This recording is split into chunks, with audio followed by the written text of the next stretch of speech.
This is college football on ABC Sports.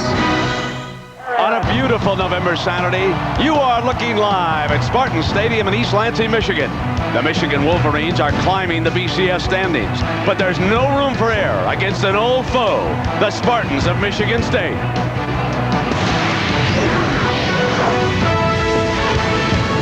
A week ago, Michigan receiver Marquise Walker challenged trophy winner's pass with his catch against Iowa. That goes to Mara, 3rd and goal.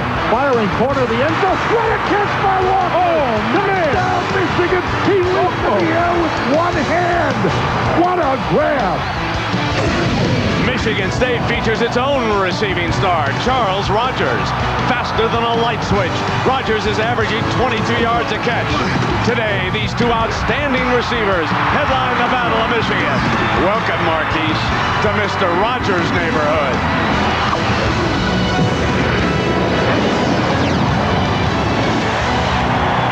The Spartans of Michigan State. And they've been tough to handle in this building the last decade. So it's an ancient rivalry. Michigan State from Spartan Stadium. Welcome, everybody. With Gary Danielson, I'm Brett Musburger. I can tell you all about the receivers, the quarterbacks, and running backs. But, Gary, this is coming down to the defenses, partner. You're right, Brett. There's some intriguing pass matchups. But in this game, you know, Michigan's defense has to be conquered. They're leading the Big Ten in rush defense, and Michigan State has to den them. And to do that, they're going to have to block Larry Foote. He's the best defensive player in the Big Ten. He makes tackles all over the field. That athletic player, not only in tackles for loss, but sacks, has to be accounted for. And Michigan State must keep it simple to do it. They have to run the ball, and it'll be through T.J. Duckett. Michigan State likes to throw it. They're number 1 in the Big Ten. But if that guy right there doesn't put some yards rushing the ball against Michigan, I think the Michigan State game will crumble and they won't knock off Michigan. Our coaching matchup, Bobby Williams of the Spartans on the left, Lloyd Carr of Michigan on the right. The kickoff is next. Brett, Spartan kickoff return specialist Herb Haygood leads the nation in kickoff returns, and his head coach Bobby Williams hopes that that's the tip of the iceberg that could sink the Wolverine ship today here in his stadium. All week he has preached about the importance of special teams, saying that the yards gained or lost in special teams will be the deciding factor here in this game. All right, Jack, we're going to get to see him right off the top unless Michigan keeps it away from him. The Wolverines win the toss, and they've deferred. Take a look at some amazing stories. Illinois trailing 13-0, routs Purdue. Joe Paw coming back 38-20 over Southern Miss. Northwestern dissolves and now trails Indiana 42-14. And how about the Badgers of Wisconsin? Who can figure them out? Now the updated standings look like this. Michigan with Illinois hot on their heels. And remember, the Wolverines hold the tiebreaker. They've already beaten the Illini there, but Illinois not falling back, and they too will be a factor in the BCS situation if they continue to win. So with the ball on the tee, Hayden Epstein, and waiting is Herb Haygood. He's returned 2 touchdowns on kickoffs. The long was 100 yards, averaging better than 33 yards a return. Now let's see what Epstein's strategy is going to be, and let's see how Michigan State tries to get the ball in his hands. 25 is Epstein. He's a great all-purpose kicker, perhaps the best all-around in the Big Ten. Drills it. That is one way, completely out of the end zone, and here comes Jeff Smoker, and we asked him about the first series against the Wolverine D. If you can drive the ball down the field on a team and get at least a field goal, get a touchdown on the first drive, that kind of gets the momentum going, kind of gets the ball rolling for your team, gets the defense hype and everything. So that first drive is I believe, very important. Michigan State beat Wisconsin 42-28. A big reason was Smoker's running back, T.J. Duckett, 250-pound T.J. Duckett from Kalamazoo. He's the lone running back. He's number 8. Let's see if they saddle the big horse to get it started. Here it comes. A crease. Powers his way out to the 28-yard line. Brackens makes the stop. Let's take a look now at our Midas starting lineups. There's the big question on Duckett. Will he be the second coming of Bettis, or will he be a bust against his Wolverine defense? We're about to find out. The offensive line, and they'll be looking for Mr. Foote and Mr. Brackens, these two active linebackers for the Wolverines. Smoker's up under center. They come back with Duckett. First down, breaks the first tackle, plows out to the 42-yard line, and Drake makes the stop. The defensive line, they are seasoned, but right now they're giving up yardage. Rumashek, Hoyer, Lazarus, and Orr are under assault. Larry Foote, and he was recruited by Michigan State, so every now and then he goes by Bobby Williams and look at me now, coach. Look at what you missed out on. And Mr. Rogers, Charles Rogers, he'll be picking on these corners. Michigan State has started the game out 2 tight ends, all 3 plays. On a first down and 10, a toss, they come back with Duckett, and there are huge holes behind the left side. Ulish, Booker, and Patrick over there at that left guard are opening up big holes on the left side. They really are a young, athletic offensive line, average about 300 pounds. You're going to see it coming around right there, leading with a fullback, 2 tight ends in the game. Michigan State says, Michigan, move your safety up near the line of scrimmage. We've watched all the tapes, and your safeties are lining up 15 yards deep. We have to run the ball until you move them up. They're deep again. Nothing fancy. 26 yards and 3 carries. Play fake to him, and Smoker rolls hard. And he's got Rogers. First down as he takes a lick at the 44-yard line. Charles Drake came across and just leveled Rogers on the bootleg. Watch number 24 from Michigan come up and just a collision on the first play. Big time rivalry play from the secondary there for Drake. So the first 10 yards of the game for Rogers as Smoker completes his first pass, and this a good-looking drive inside the 45-yard line for the Spartans. Here comes the blitz, and he's running away from it. He's got a crease, and not for long as Norman Hoyer, who changed his name legally from Bovair for this season. Same fella, but a little bit different player there. Sophomore out of Peoria, Arizona. Now remember, without Ryan Van Dyke, Jeff Smoker is a guy who has been nicked throughout his whole career. He's really the only quarterback that runs the entire Michigan State package of plays. Second down. Smoker gets great protection. Knocked away from Haygood, though. Outstanding coverage by Todd Howard. Not a very good route by Haygood that time. Kind of faded away from that football. Jeff Smoker really upset with this one. Watch Haygood when he makes his cut, comes inside. Now watch him lose ground. He's moving backwards on the ball, fading away from that pass. That allowed Howard to make the play. Here's your third down now for the Spartans. They need to reach the 33-yard line for a first down on this play. Rogers is up top right there. Out of the gun. Hobson can't get there. Here's Rogers, first down. Inside the 30-yard line. Before the freshman Jackson can bring him down, an 11-yard gain. Michigan likes to run a combination of zones.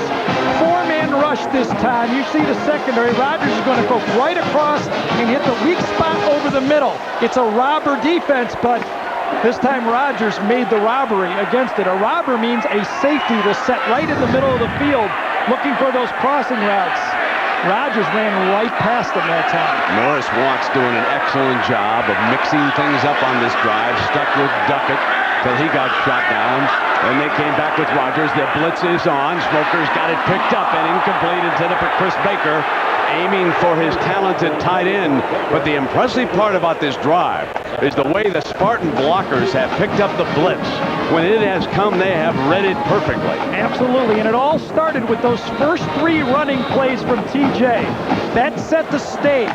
That put Michigan back saying, we better stop the run because Michigan is number 1 in sacks in the Big Ten.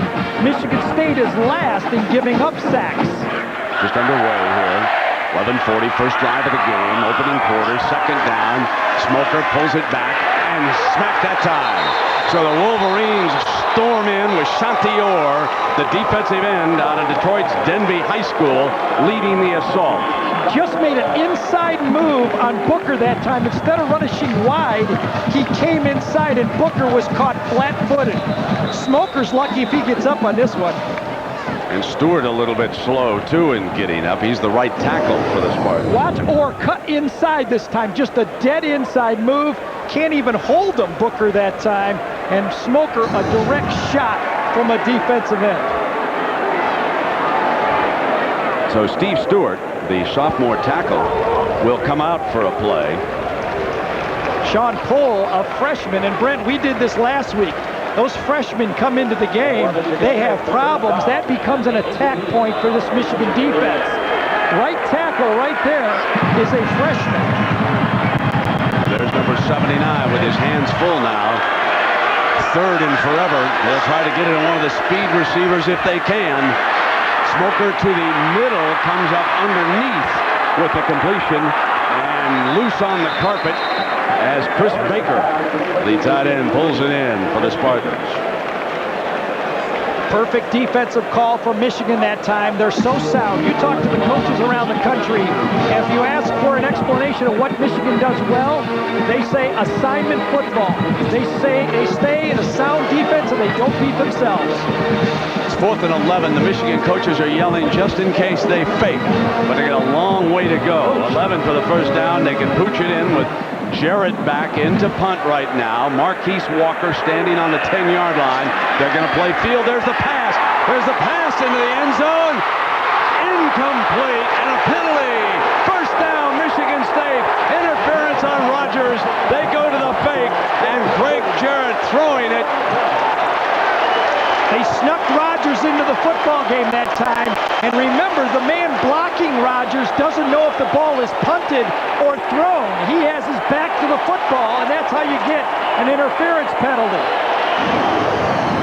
Ball is slightly overthrown, but you see that this guy right here, he says, is that a punt? Should I be blocking him or not? Cato June is really caught in Brandon Williams is caught in no man's land. They move the ball inside the 20-yard line. Automatic first down. Not the spot of the foul, so it's not first and goal. The ball is down at the 17-yard line here for the Spartans. DeJuan Moss, he's in at fullback. Duckett not on the field right now. They're going to run the big fella, and nothing doing as he's jumped in the hole by Orr again.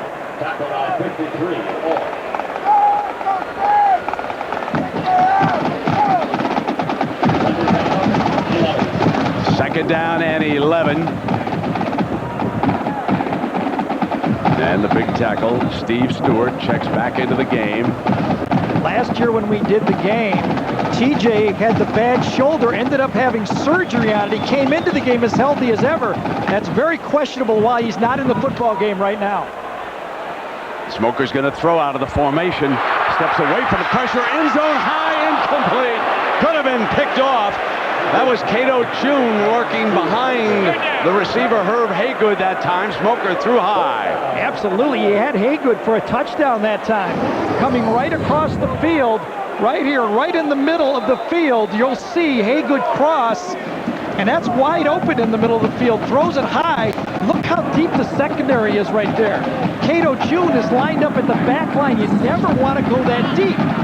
No one's going to throw the ball behind you when you're in the end zone. And now, split way out to the right. Rogers is off to Smoker's left here on third down. Smoker's looking for Rogers. Gonna fade to the corner. Rogers in the foot race has got a touchdown. Touchdown, Spartans.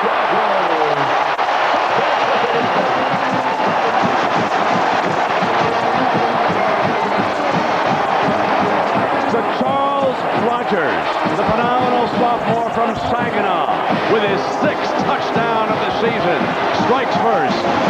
In and out coverage this time. Jackson's got help inside from a safety, but Smoker throws an absolute strike to Rogers. You get a big receiver like that, you throw the ball that well, Rogers just abused that freshman.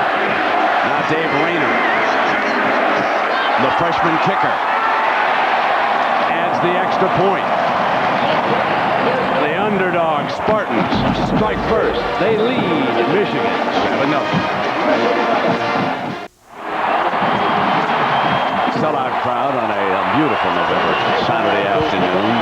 Enthused because the Spartans strike first here in the Battle of Michigan. And David Schaefer will put the ball on the tee and kick it back deep for the Wolverines are Todd Howard and Marlon Jackson.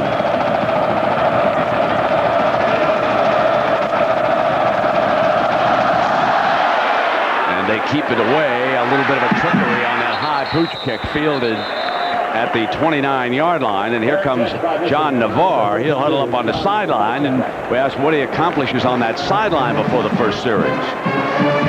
We huddle up on the sidelines, and I say, I stress, we got to run the football. We got to do, what we came here to do. Be aggressive, get off the line, and then we got to run the football, and then just take control of this game. Big fella's built like a tight end. Comes on the field for the first time. Down 7. We got to throw it right away. Marquise Walker wide open. Decimated defensive backfield. Walker answers Rogers as he crosses midfield. Josh Thornhill, but a 24-yard gain.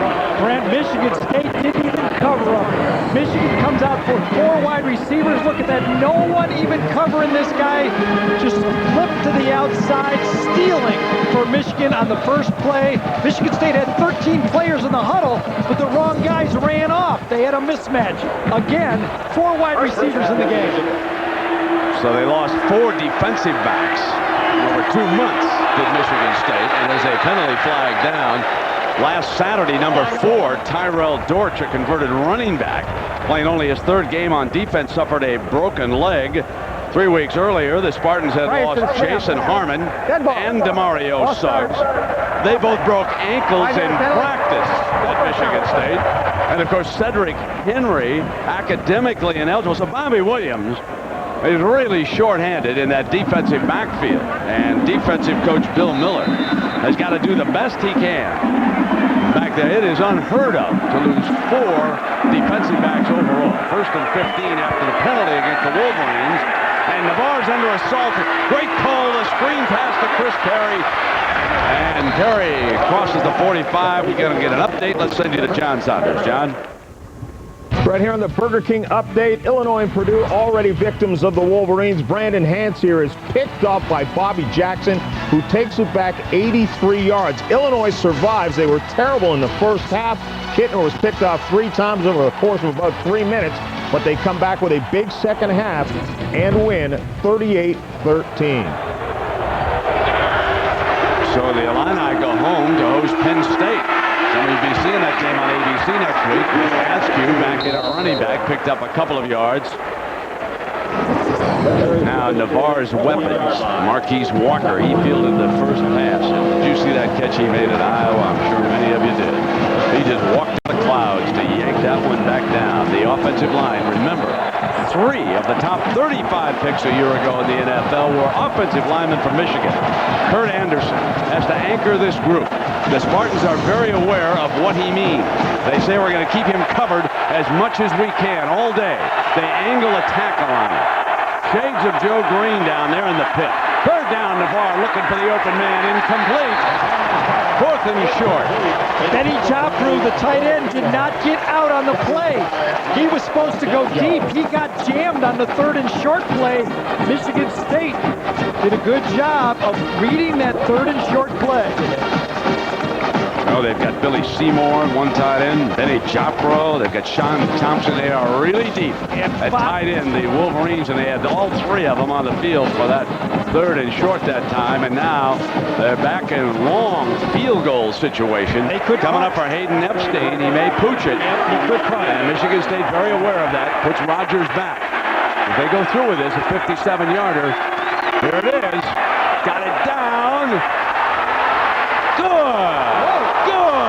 Hayden Epstein nails the long field goal, and the Wolverines are on the board.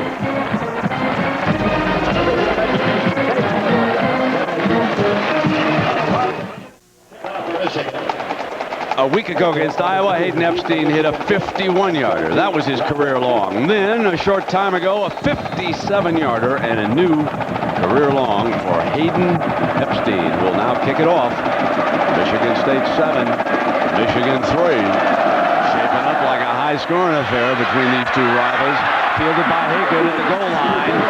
Here comes the nation's leader in kickoff returns out to the 26-yard line. So we got a good one for you Monday night, folks. Go out to the AFC West. A couple of bitter opponents squaring off here. The Broncos and the Raiders. Remember, Shanahan and Al Davis flat do not like each other. And Shanahan has dominated the Raiders. And how about these two alums? Brian Griese for Denver against Charles Woodson of the Oakland Raiders.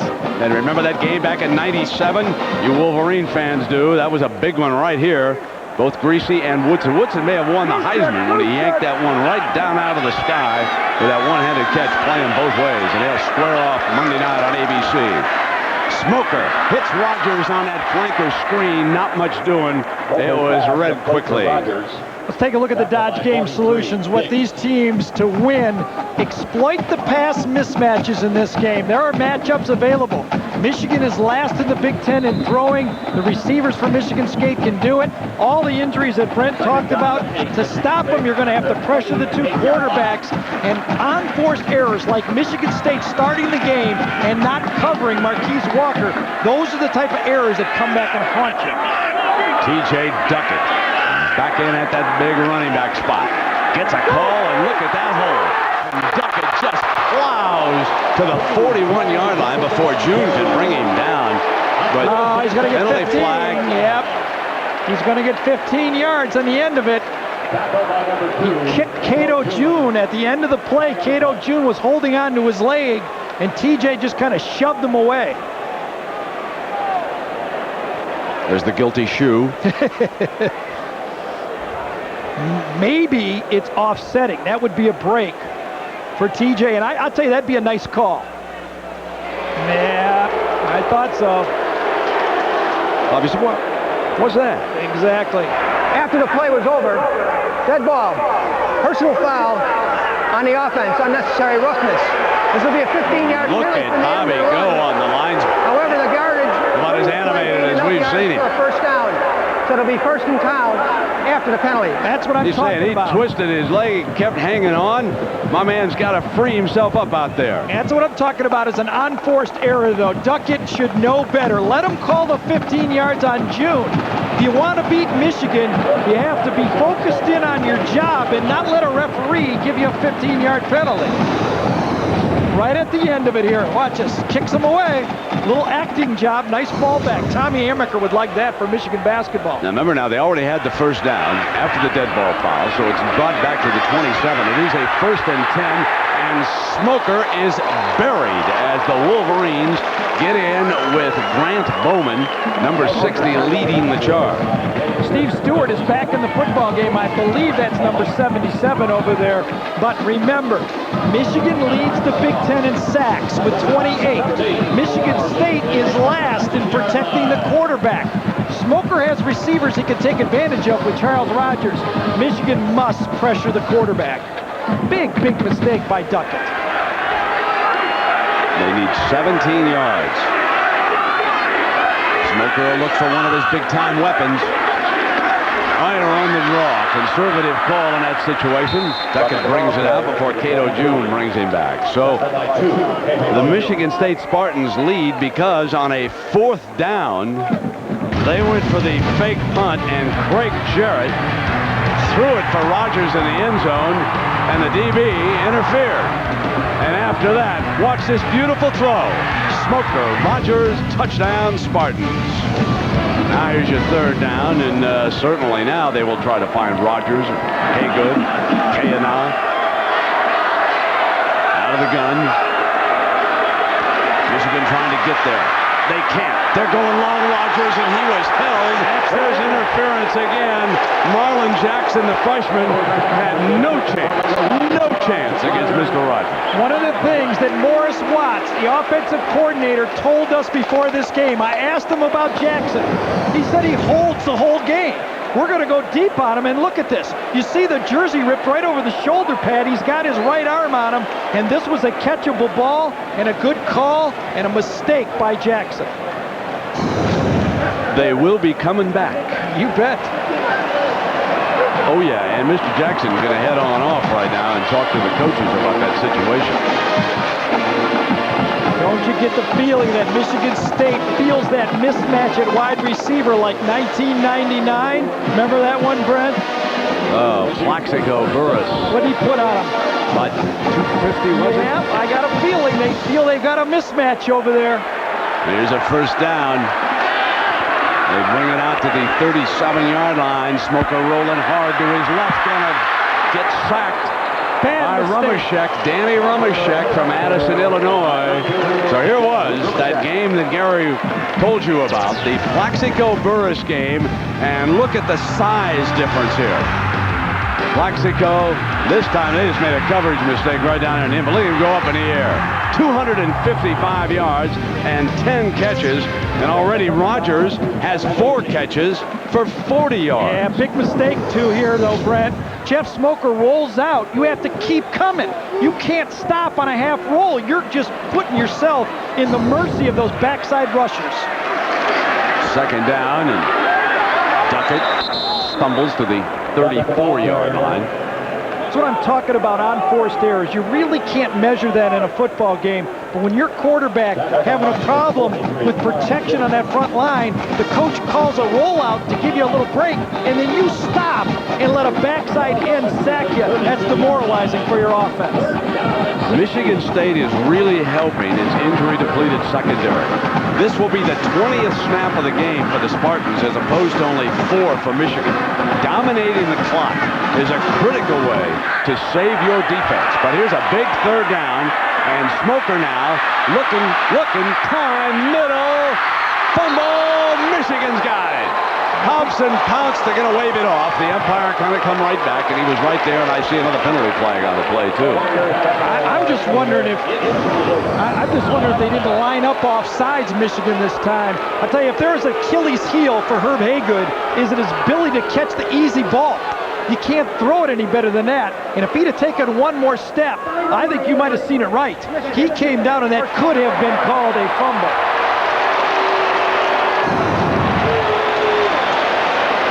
It's against Michigan State. So the sideline warning is being assessed. And I think that's a break for the Spartans. I honestly thought that was a catch. Absolutely. I thought it was too. Michigan had the ball. Hobson pounced on it. And now Craig Jarrett will not be faking this punt. Michigan State needs to settle down into this game. Marquise ready for the big return. Number 4. Wants to give the Wolverines a lift here. They want to steady down now. Drives a beautiful punt. Marquise back to the 10-yard line. Short of the 20. What a great punt that was by Craig Jarrett.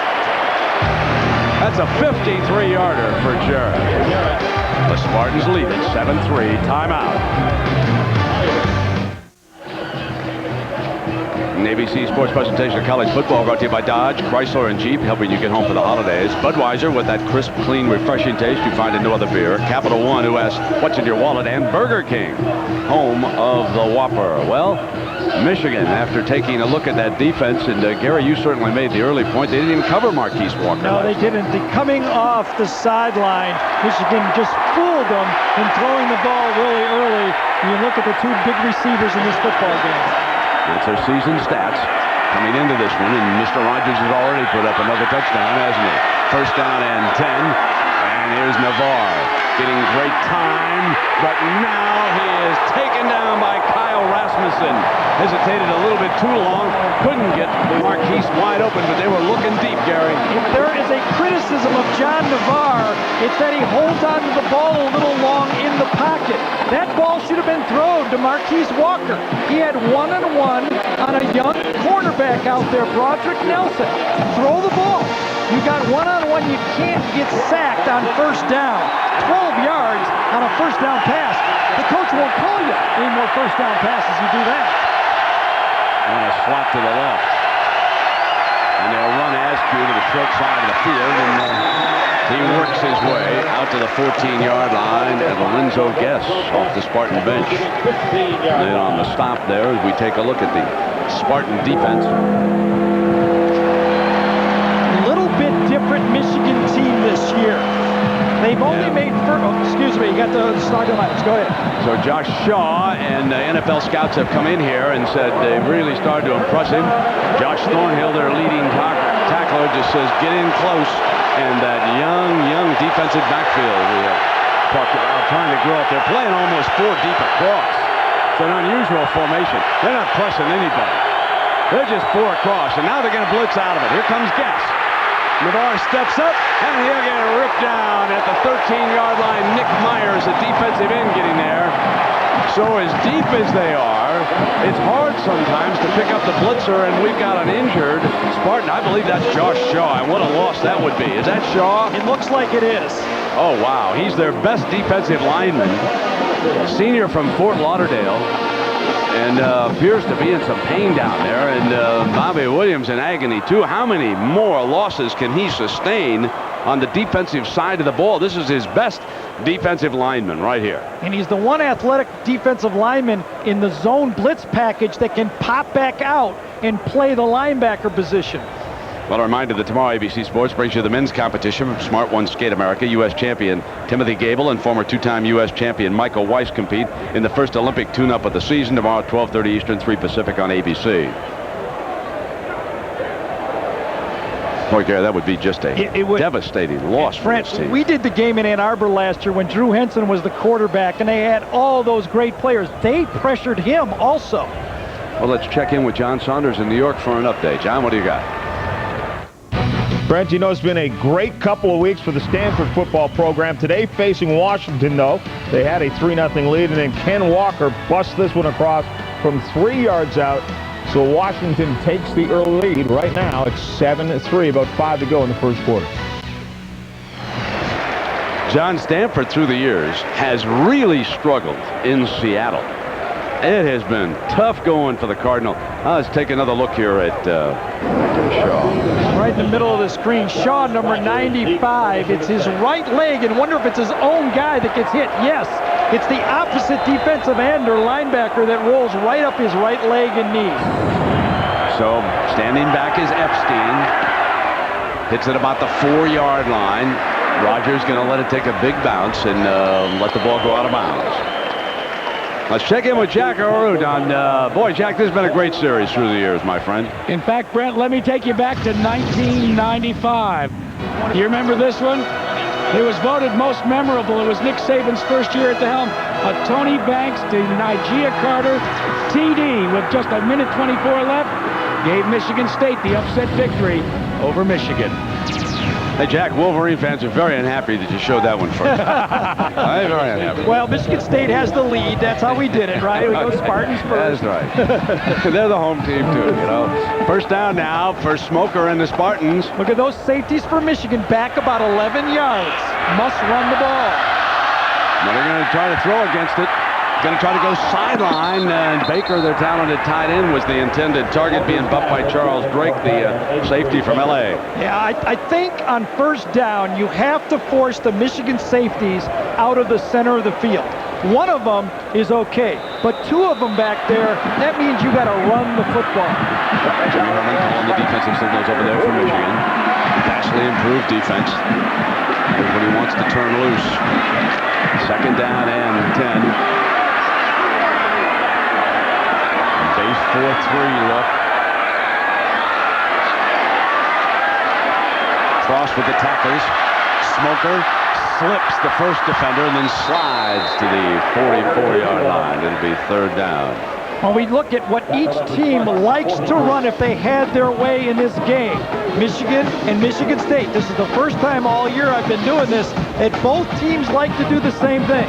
They want to run the ball with power, show a little play action off that, throw the ball, and they do not want this to turn into a finesse game with a lot of reverses or screens. Even though Michigan's good at it, they want to show that they can throw the ball and run the ball effectively first. John Shaw checks in, a dime package for the Wolverine defense. Very concerned on third down. Smoker searching for the target. High. Haygood's got a first down inside the 40-yard line. It had to be a bust in the Michigan coverage that time. Michigan played a robber defense, bringing their safeties into the middle of the field. Watch the two safeties at the bottom of the S. They crisscross. Each player has man-to-man coverage at that. One safety takes Charles Rogers. Where's the coverage on the outside from Todd Howard? 91 yards for the Spartans here in the first quarter. Inside of a minute, only 31 for the Wolverines. Michigan State dominating statistically, but they lead it only 7-3. Duckett's turn. Nothing. Jammed up the hole. There just was nothing there for Duckett, his 7th carry of the game. Michigan only giving up 54 yards a game, but remember, a lot of that comes from sack yards in college football. And Brent, we talk about this all the time. You get a lot of sacks, it comes off your rush defense totals. A little deceiving with 28 sacks. Absolutely. Rogers and Haygood check back into the game. They'll be looking for him now. Smoker with a second down and 11. Rogers at the bottom of the screen. He's off to the left, and he's going to send Haygood in motion. Slot him to the right. And he looks to the tight end, Baker. Baker extends to the 33-yard line, short of the first down. Diggs again. So we come to the end of the opening quarter. Michigan State scores the lone touchdown as they go to Mr. Rogers' neighborhood. 4 catches, 40 yards, and a score. Timeout.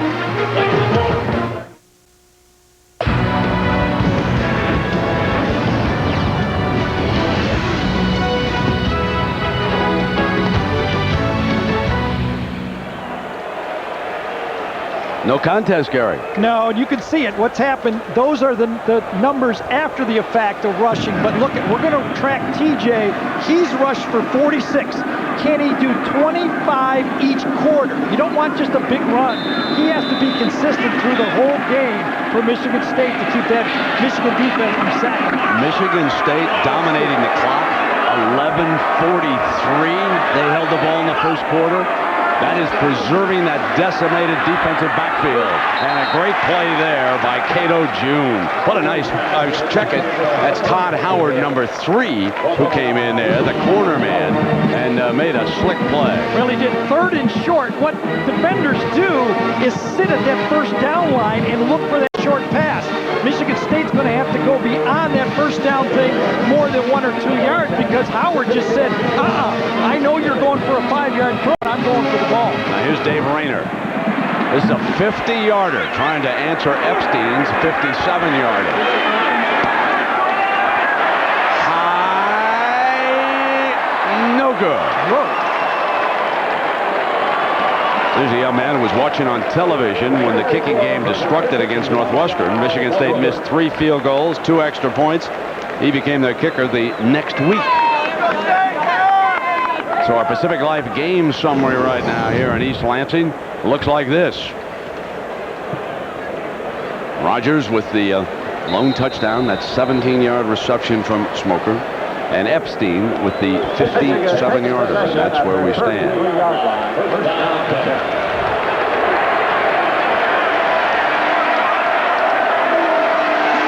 So on the first handoff of the game, Chris Perry is checked in, and he bolts out for 12 yards and a first down.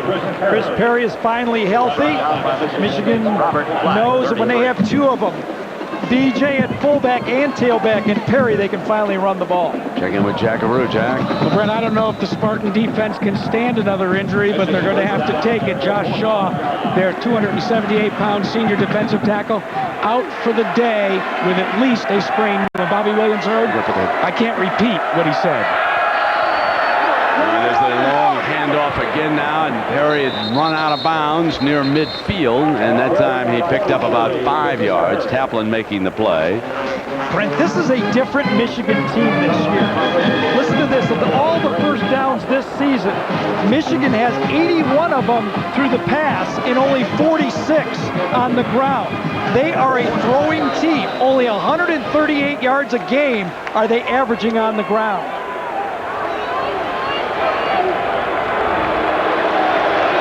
Second down and 6. Here's Askew on the toss.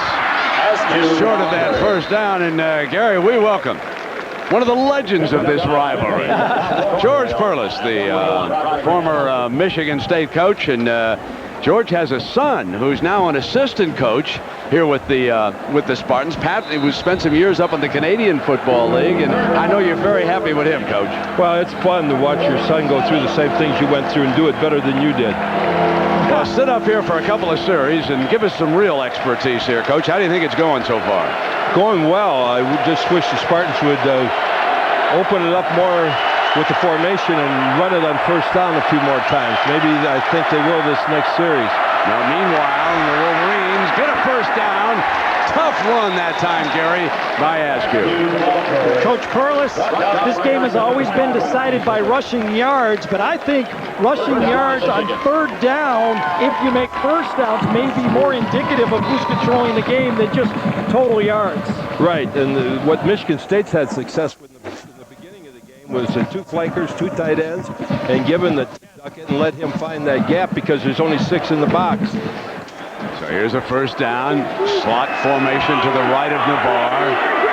Wolverines trailing the Spartans 7-3. Navarre's got protection. There's Marquise Walker. Spinning free. Great strength still going. Man, what a run that was after the catch, George. Well, we're seeing 2 of the great receivers in college football right now. Right now, Michigan State has high hopes of Rodgers going on and being a Heisman candidate, and Walker is, the same caliber. So we're seeing some great wide receiving plays here. We've got a couple of great running backs. It's everything America could ask for in a good football game. First down inside the 20 now. The Wolverines are threatening as they step into the red zone. Perry back in as the running back. And he's got the carry. Forced out of bounds. Well, here's what John Navarre had to say when we asked him about Marquise Walker. He works hard at practice, and I think his route technique is tremendous. I mean, he works hard to get open, and every detail and every step he takes care of. And that's good for other receivers. Gary, when I shook hands with him yesterday, he has a huge mitt, and he really used it against Iowa. He can really control the ball with a hand. Here comes Perry now, searching for daylight. Good defense, George. Good defense, even though they've got riddled on defensive. Before the season started, they lost Henry through eligibility.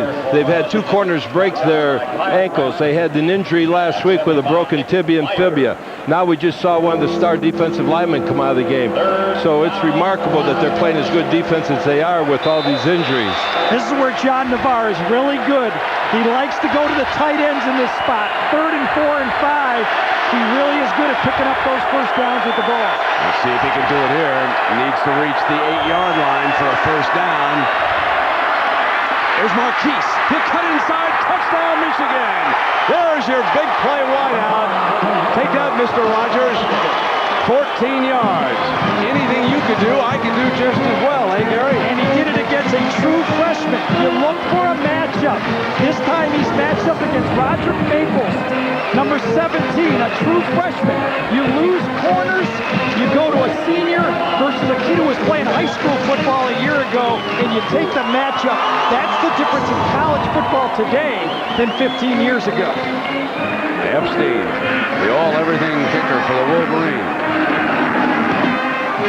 Pounds in the extra point. Michigan leads Michigan State for the first time. As you take a look at Marquise Walker, George, you stay right here with that headset on, partner. You've earned at least another series. You were that good. And so's Marquise Walker. Timeout.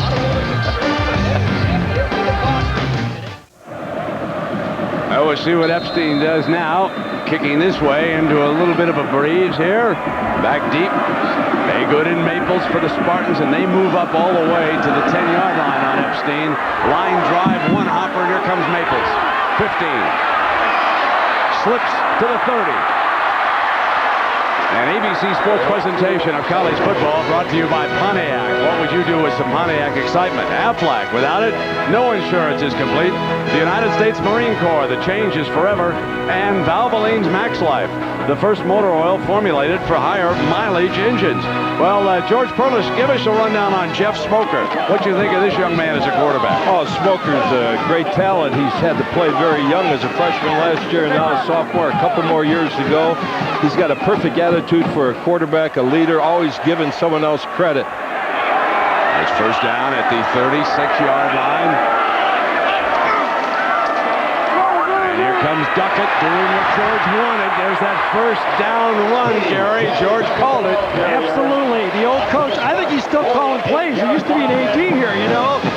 That's your old coach, Bobby Williams, down there, right? Yeah, Bobby, we hired him some 12 years ago. Bobby's a good man. He's good for kids. He's good for college football. I remember, folks, when I asked George, what are you going to do when you quit coaching down the sideline? He said, Brent, I got in my contract. I get 2 press box passes and all the hot dogs I can eat. I'm going up there, I'm going to get a little mustard on my tie, and I'm going to second guess like the rest of you guys. Looks like you're taking advantage of both, too. And I've done it, yeah. Belly to prove it. Nothing wrong with that, Coach. Here comes Duckett again. Searches his daylight. Got it. What a beautiful run that was. Patience. Absolutely. Great patience. All the great running backs do it, and that's really what makes it go. George, I've said that he could become a Bettis-type runner. Am I right about that? Oh, he could. He's lucky I'm not coaching here, or he would be all used up in 4 years. I've run the guy 50 times a game. Larry Foote overran that play. Sometimes a speed linebacker matched up against a big back, that speed is negated. What was the over K-line, George? The football's not heavy, is it? No, you keep giving it to him. First down and 10. Now they got the change up with Moss in there, and he bolts to the 30-yard line. Believe me, this Moss is really a fine football player. He's even better on tosses going outside because he slashes in there. Well, now it's time for the Aflac trivia question. This week's question, George Perlis, he's our guest answerer. Who holds the Michigan State record, Coach, for average yards per reception? Go ahead. Who do you think it is? Go ahead and guess. Go ahead and guess. Andre Rison. Okay, he guesses Rison. We'll check in later and see if George really knows his Spartans. First down and 10 now from the 30-yard line. Oh, Moss on a cutback, Coach. Slipped. Yeah. June does the rest for the Wolverines. Michigan defense came in here giving up just 54 yards a game. Now, they haven't given up a lot of rush yards yet, but remember, the sacks are factored in. I think the story of the Michigan State offense has been their ability to run the ball on first down with that 2 tight end offense. Well, first and 10 this quarter is brought to you by Pontiac. That's where they have to go. You can see it. Right down there by the 20-yard line. Second down. This Smoker sacked at the 37-yard line. Hoyer. Same routine. Didn't get anything on running on first down, George. They have to get back there, and that young offensive line shows their inexperience. It certainly does. That's tough duty, especially against a good Michigan defense. And that play there, Smoker only had one choice, and that's just to lay it out there and let him catch it or let it go out of bounds. It's really what young quarterbacks have to learn, both Navarre and Smoker. Sometimes you got to put it up and let your athlete make a play, even if he's covered. Well, you got that right, Gary. You did that all the time. First down and 17. Smoker pulls it straight back. Got a man. Hey, good. Reaches for the first down. First down, Michigan State on a 3rd and 17. Wow, Coach, that's a big lead. 3rd and 17. A lot of teams are running the zone blitz. Hagan comes down and stops. This is a really good play against zone teams. Don't come across the field. It's Smoker. Look how early he threw the ball. Great anticipation by Jeff Smoker.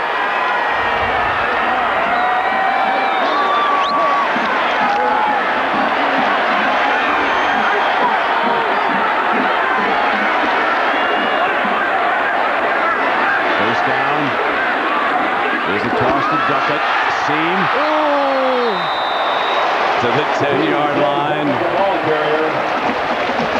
So we are live with Gary Danielson and George Perlis. I'm Brett Musburger, Jack Arute, down on the sideline, and this the touchdown that put the Wolverines ahead. Marquise Walker slipping inside, the young DB for Michigan's only touchdown so far. The difference in this game, a 57-yard field goal by Hayden Epstein. Here's your second down coming up now for the Spartans. Duckett, nothing there, and this will be third down coming up. Nice defense. They're turning it back in by Michigan. If you just make a pile sometimes, that time Sean Lazarus did that. Made a pile outside and forced it back into the linebackers. Rodgers and Haygood trot onto the field. So, George, I guess we would expect them to get into some kind of a pattern and head for that end zone. T.J. Duckett has already rushed, George. Look at that, 73 yards in the first half. Maybe a quarterback draw. Maybe a draw. Well, George wants the quarterback draw from Smoker. They clear Duckett out. Come on, Smoke. In zone, Rodgers, well defended, and a penalty, too well defended. There's your automatic first down as Cato June, and that is twice that Rodgers has drawn interference in the end zone. That's just really defensive backs with a poor matchup against a great receiver. Rodgers is so big that June just kind of panics when the ball gets in the air here. You're right there, Gary. It's a college player playing against a pro. You're exactly right. Charles Rodgers could play at any level when he learns, and you know he will be in the future if he keeps his nose clean, George. Yes, he's been a great practice player at Michigan State so far. Now that's the third pass interference penalty against the Wolverines here today. And Michigan is the least penalized team in the Big Ten, and they have 4 in this game so far. This is Duckett territory down here on the 2-yard line. I bet we won't see the option like last year. Bradley is the lead fullback. Here's Duckett, end zone ahead. Touchdown! Spartans regain the lead.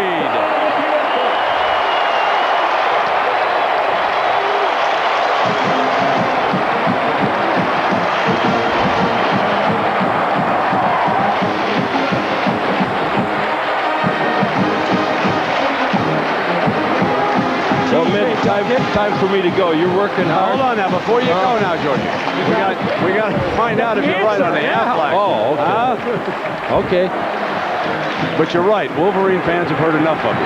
I know. We love you, George. They know I respect them. I know. You guys both respect each other. That's what's great about this rivalry is Rayner adds the extra point for the Spartans. So here's your score right now. Michigan State 14, Michigan 10, and Gary, this is the interference that led to the touchdown. Very simple play. Rodgers going to the corner of the end zone. June, watch his left hand go across. That left hand, he just did not have the patience. And then this touchdown, and it was Duckett into the end zone, and now, all right, George.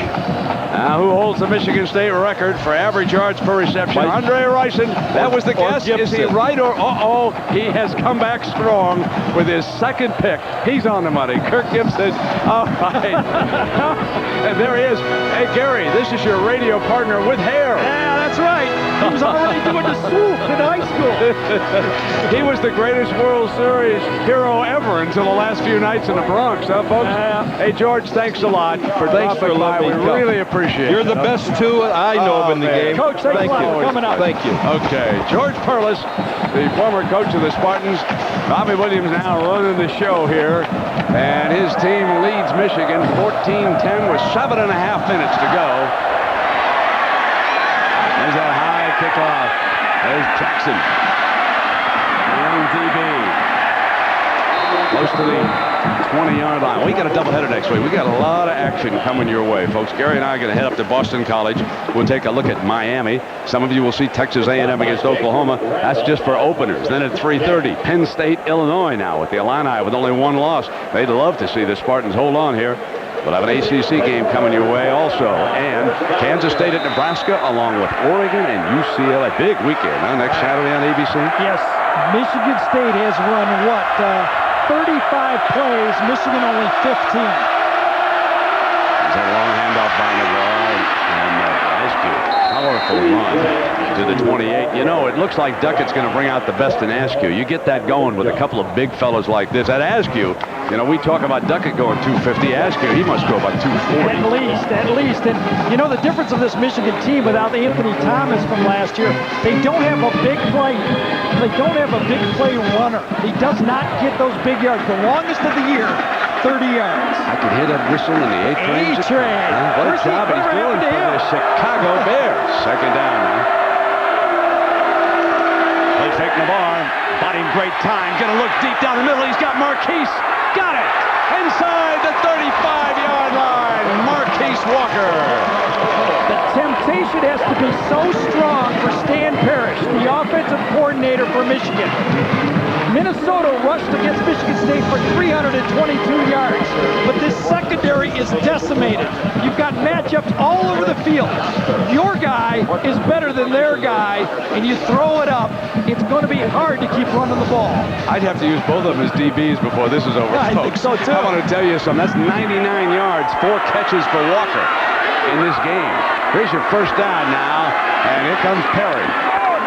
Out of bounds at the 30-yard line, and we check in with Jack Aru. Jack? Well, Brent, last year John Navarre started a few games, but it was because it was an injured Drew Henson sitting on the bench recovering. He said during that season, for the first time ever in his college career, he was consumed with self-doubt. Over the offseason, he worked hard talking to teammates and decided this is going to be my team when Henson left, and he's risen to the occasion. He says, I feel like I'm the leader of the Wolverine squad now. All right, Jack. Hard to believe, folks, but each team has 151 yards of total offense. Look at that. Dead even right now. And Michigan going to give some back here. Great play by Lubinjo. He didn't make the tackle, but he made the play. Lubinjo, number 42, started the year as a fullback, a running back, right, Brent? Yes, indeed. Quite a transition. And he was a wide receiver in high school. And how about the fact that he played a little hockey and attended the same school as one Eric Lindros, now the New York Rangers. Hey, Brent, Canadian football, everybody's a running back. I mean, a wide receiver, right? They all play wide receiver in that game. Third down and 10 for Navarre and the Wolverines. He wants Marquise Walker in zone. Touchdown! Michigan! Oh, baby, what a duel we got here. 32 more yards for the Keys. Cannot throw a ball any better than John Navarre did. You must get pressure on John Navarre. The matchups in the secondary will not hold up. You're going to have to blitz them. You got to match up against Bryant. He began the year as a strong safety. He can't cover one of the 5 best receivers in the country. Won't happen. Now Epstein. Penalty flag down prior to the snap.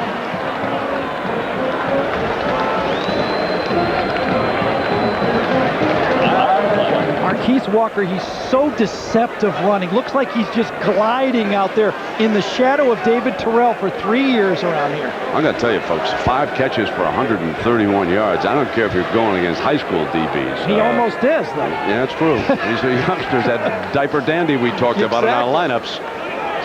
He may put 250 up himself. He may take Plexico Burris's numbers and just put them into memory. Wasn't even a tough catch. He's shaking his head. That isn't even a highlight catch. Mr. Musburger won't even do anything with that one. Rogers will have to answer, huh? He's got only 40 yards with 4 catches. And, goodness. Exploit the pass matchups. That was the #1 part of this game. Pressure the quarterback, #2. And Epstein adds the extra point. So Carr and the Wolverines regain the lead, 17-14. You see him at the bottom of your screen. He just zips right past, and the ball perfectly thrown. Michigan regains the lead.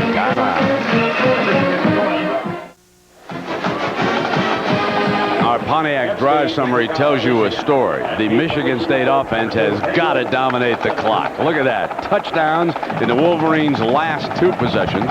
They've scored on 3 out of their 4 possessions, and that decimated defense unable to hold up with Epstein to kick it off here for the Wolverines after Marquise Walker puts another touchdown on the board. And they're still talking about the catch last week against Iowa. We asked him to describe his circus catch in the end zone. The play before I had dropped that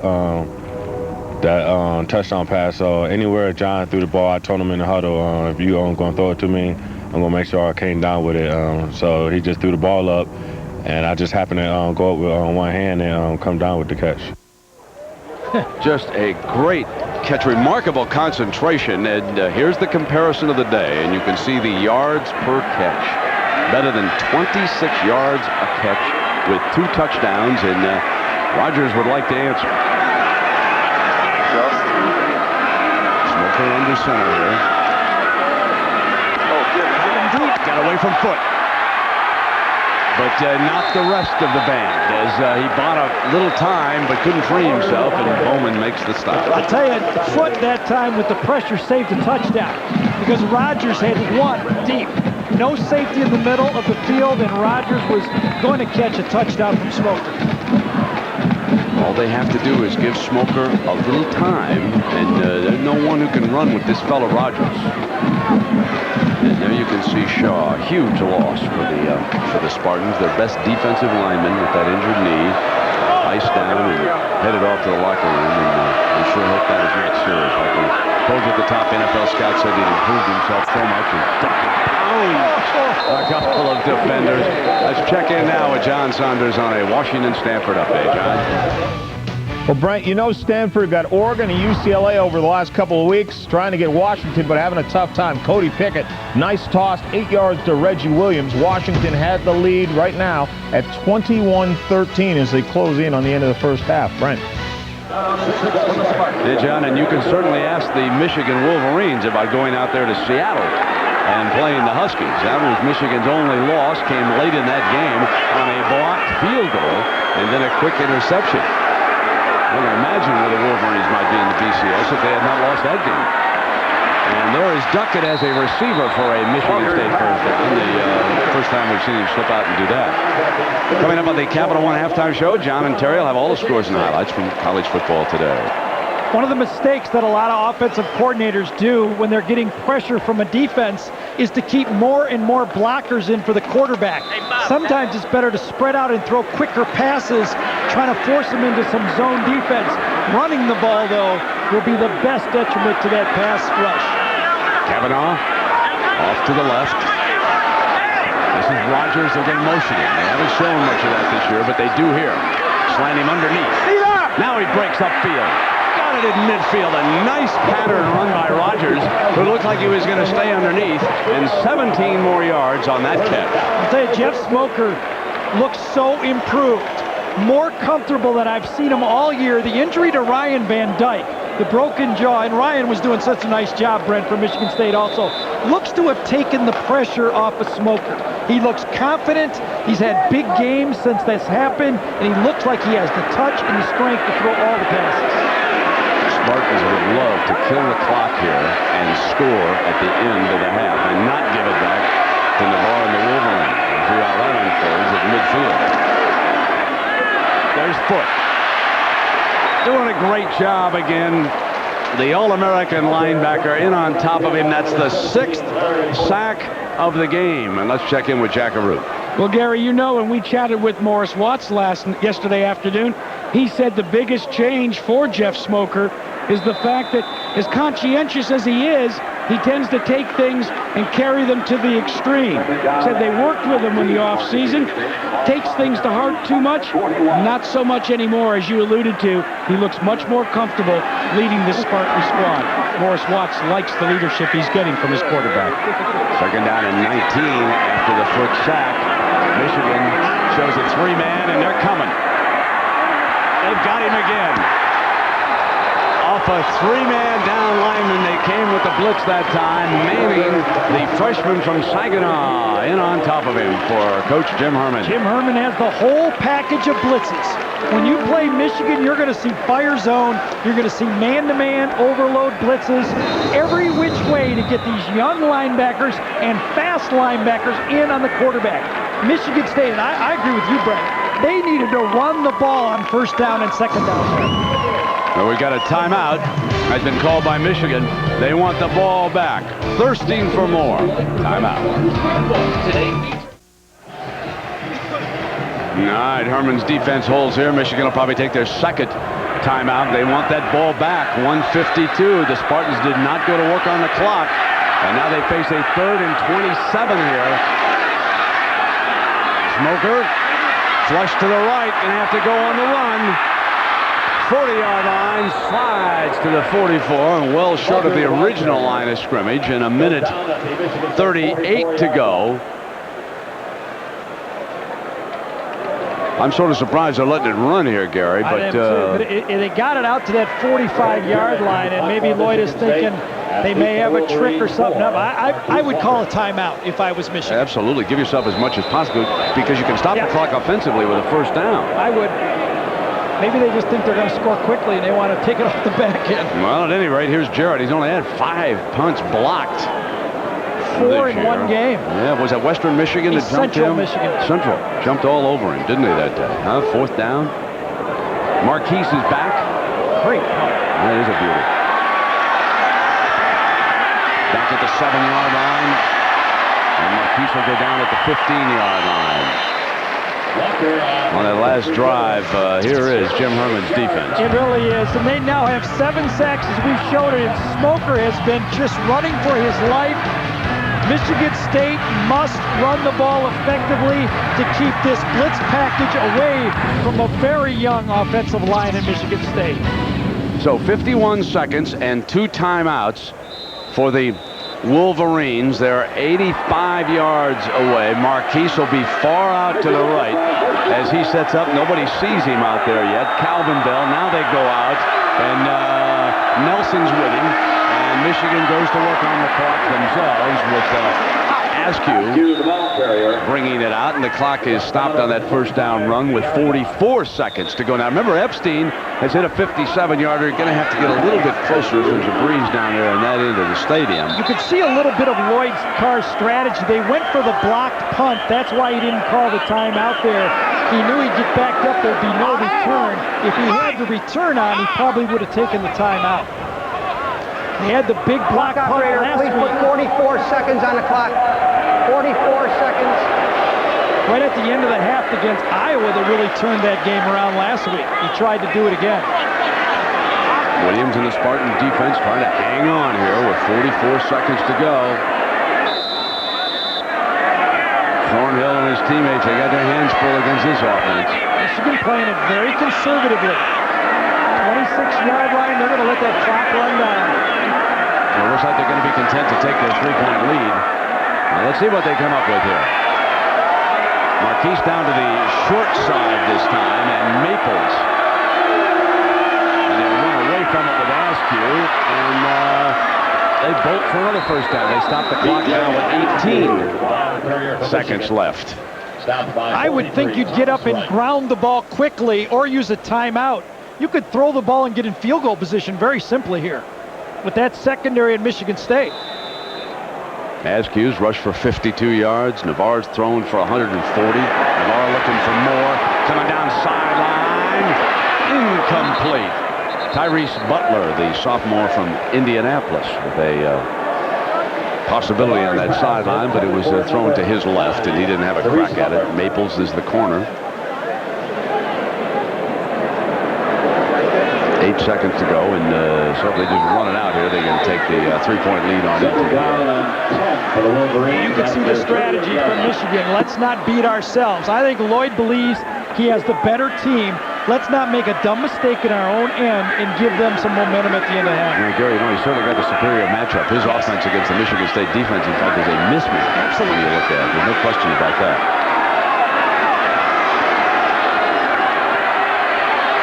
Navarre. And 2 seconds to go as he whistles one over Marquise's head on the far sideline.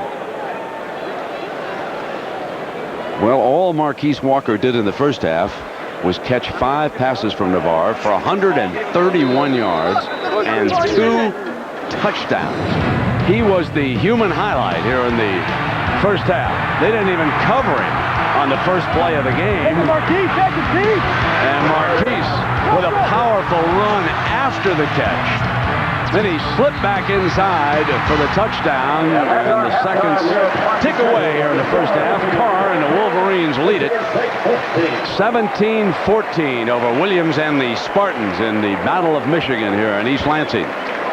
The Wolverines still leading the Big Ten right now, with Illinois hot in pursuit, and down we go to Jackaroo. Jack? Well, Coach, you got to be pleased with the offense. How about the defense? Well, we're killing ourselves with penalties. Pass interference. How many are they going to call? All right, Coach. Jack, he expects you to go tell the referee he's unhappy. That's Lloyd doing a little lobbying.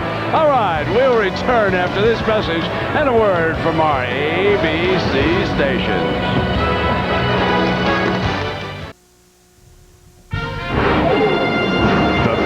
One halftime show presented by Capital One, who asks, what's in your wallet?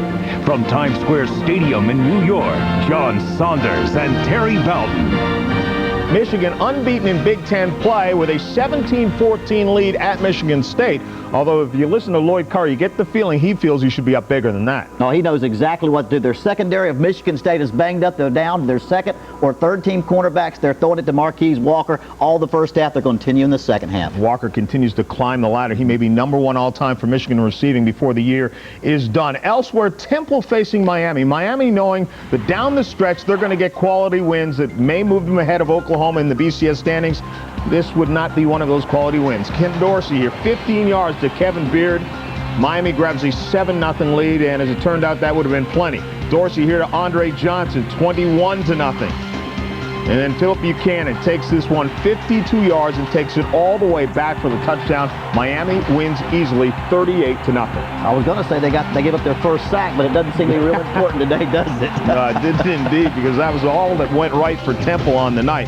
And the good news for Kenny Dorsey, 16 of 24, just 175 yards and a couple of touchdowns. But now the all-time leader, and the names on this list, when you say all-time leader at any school, it's big. When you say it at Miami, it's huge. But all those great quarterbacks and all the great players at Miami, Ken Dorsey has the best group of athletes around him than any quarterback has ever had. Well, that's saying something when you talk about that program. Oklahoma facing Tulsa. Quentin Griffin with 3 touchdown runs. Oklahoma out in front. Oklahoma wins because of defense, and the guys like Roy Kramer, he's a lock for the Jim Thorpe Award, probably ought to get the Butkus too. All right, now the big controversy this week and last week as well was the fact that Miami, the #1 team in both polls, unbeaten, was #4 a couple of weeks ago and #3 this week in the BCS breakdown. You look at the subtotal, you see Miami is ahead of Oklahoma, but that's based on what they did last year. Because Miami beat Florida State last year and got no extra credit for them, they tweaked the system. This year, as a result, it is hurting Miami because Oklahoma has a quality win against Texas. That's why Oklahoma leads Miami. If that's confusing to you, think how the Miami players feel. Larry Coker told them to go out, just win ball games, and everything will take care of itself. They still have Boston College, right, Virginia Tech, Washington, and Syracuse still on their schedule, so the quality wins in the schedule rank is going to go up. Florida State, a team in the hunt to stay in the BCS race because they hold their own fortunes in their own hand based on what they did beating Maryland last week. Chris Ricks comes out against Clemson. It's Bowden Bowl 3. 47 yards to Javon Walker.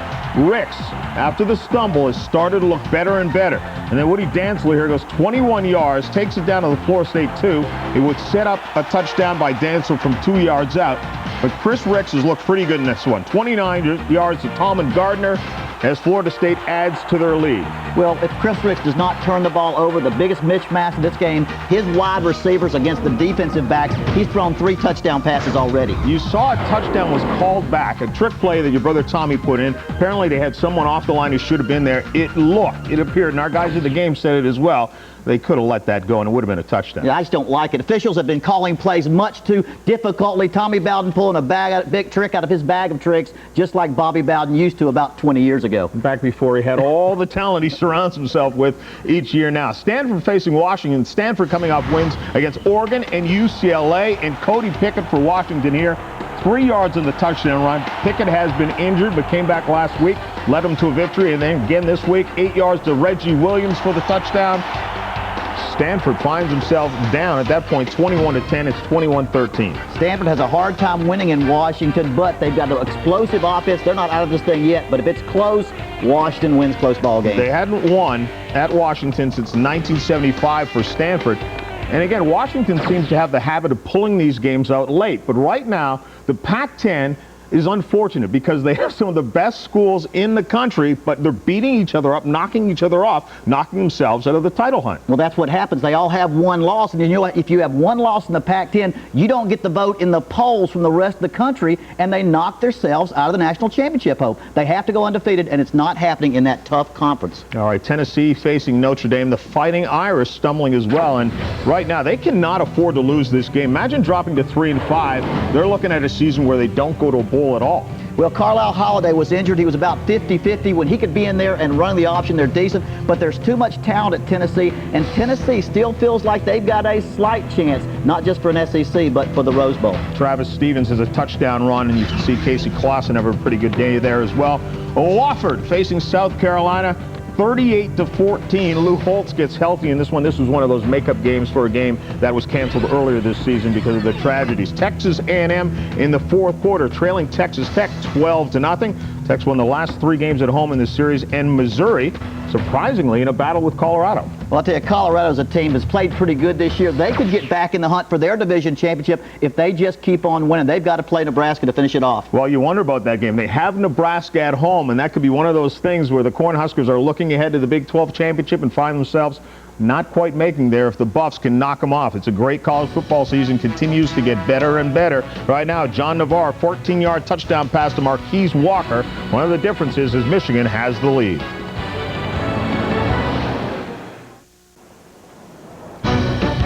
Welcome back to Times Square, New York, and the Capital One halftime show. John Saunders alongside of Terry Bowden. Last week, with all the chaos in college football, one team who perhaps benefited, Florida and the Gators. Remember the loss earlier to Auburn?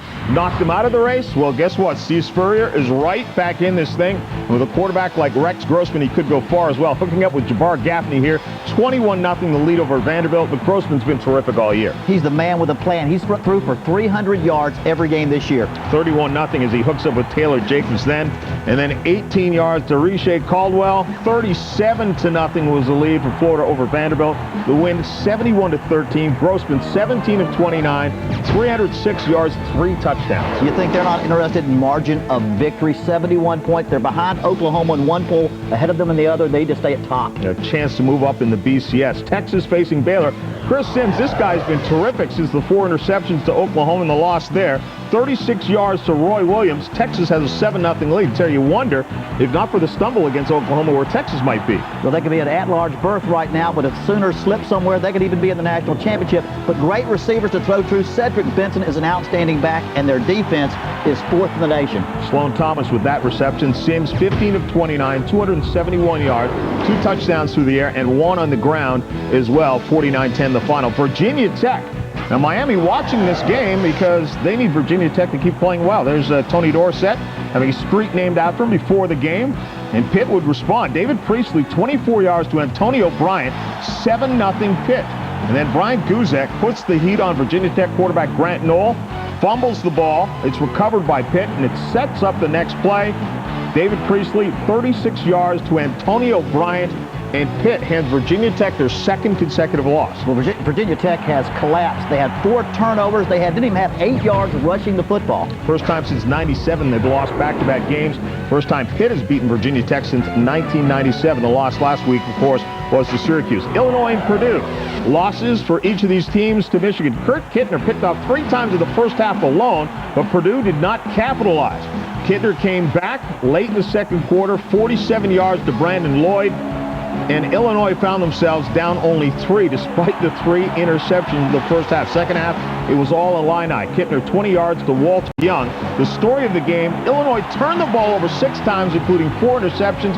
Purdue got just 6 points off those turnovers. And that's why Purdue lost the game. But Kurt Kittner, he showed why he's the best quarterback in the league. He came back from those 3 NITs and threw for over 300 yards. Yeah, you see the numbers on Brandon Lloyd again. Everyone is chasing Michigan. They need a loss by Michigan to get in the hunt, but Illinois is certainly not out of that thing. Maryland trying to bounce back from a loss to Florida State, and they got the right tonic for Ralph Friedgen today. That would be Troy State, who played a tough schedule and made a lot of money with it. Sean Hill, 17 yards to Bruce Perry.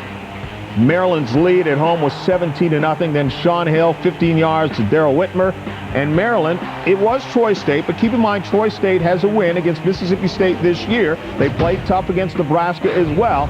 So Maryland very impressive in bouncing back. One of the reasons they're winning, they're 3rd in the nation in turnover margin and had no turnovers today. Perry, 10 carries for just 45 yards, but did get the touchdown. Also had a reception for a touchdown as well. Southern Miss and Penn State. Joe Paterno suddenly got it going. Got things a lot simpler here. Little fake on the field goal. Zach Mills runs it in for 9 yards up for the touchdown after they had trailed Southern Miss early in that contest. And then Zach Mills, again, he's done a terrific job at quarterback. 42 yards to Tony Johnson.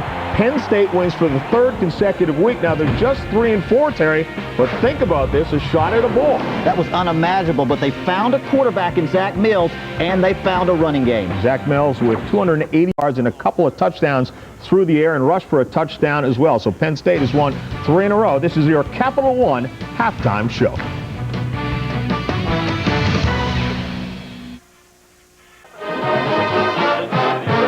Halftime, we had a battle between 2 of the best marching bands in the Midwest.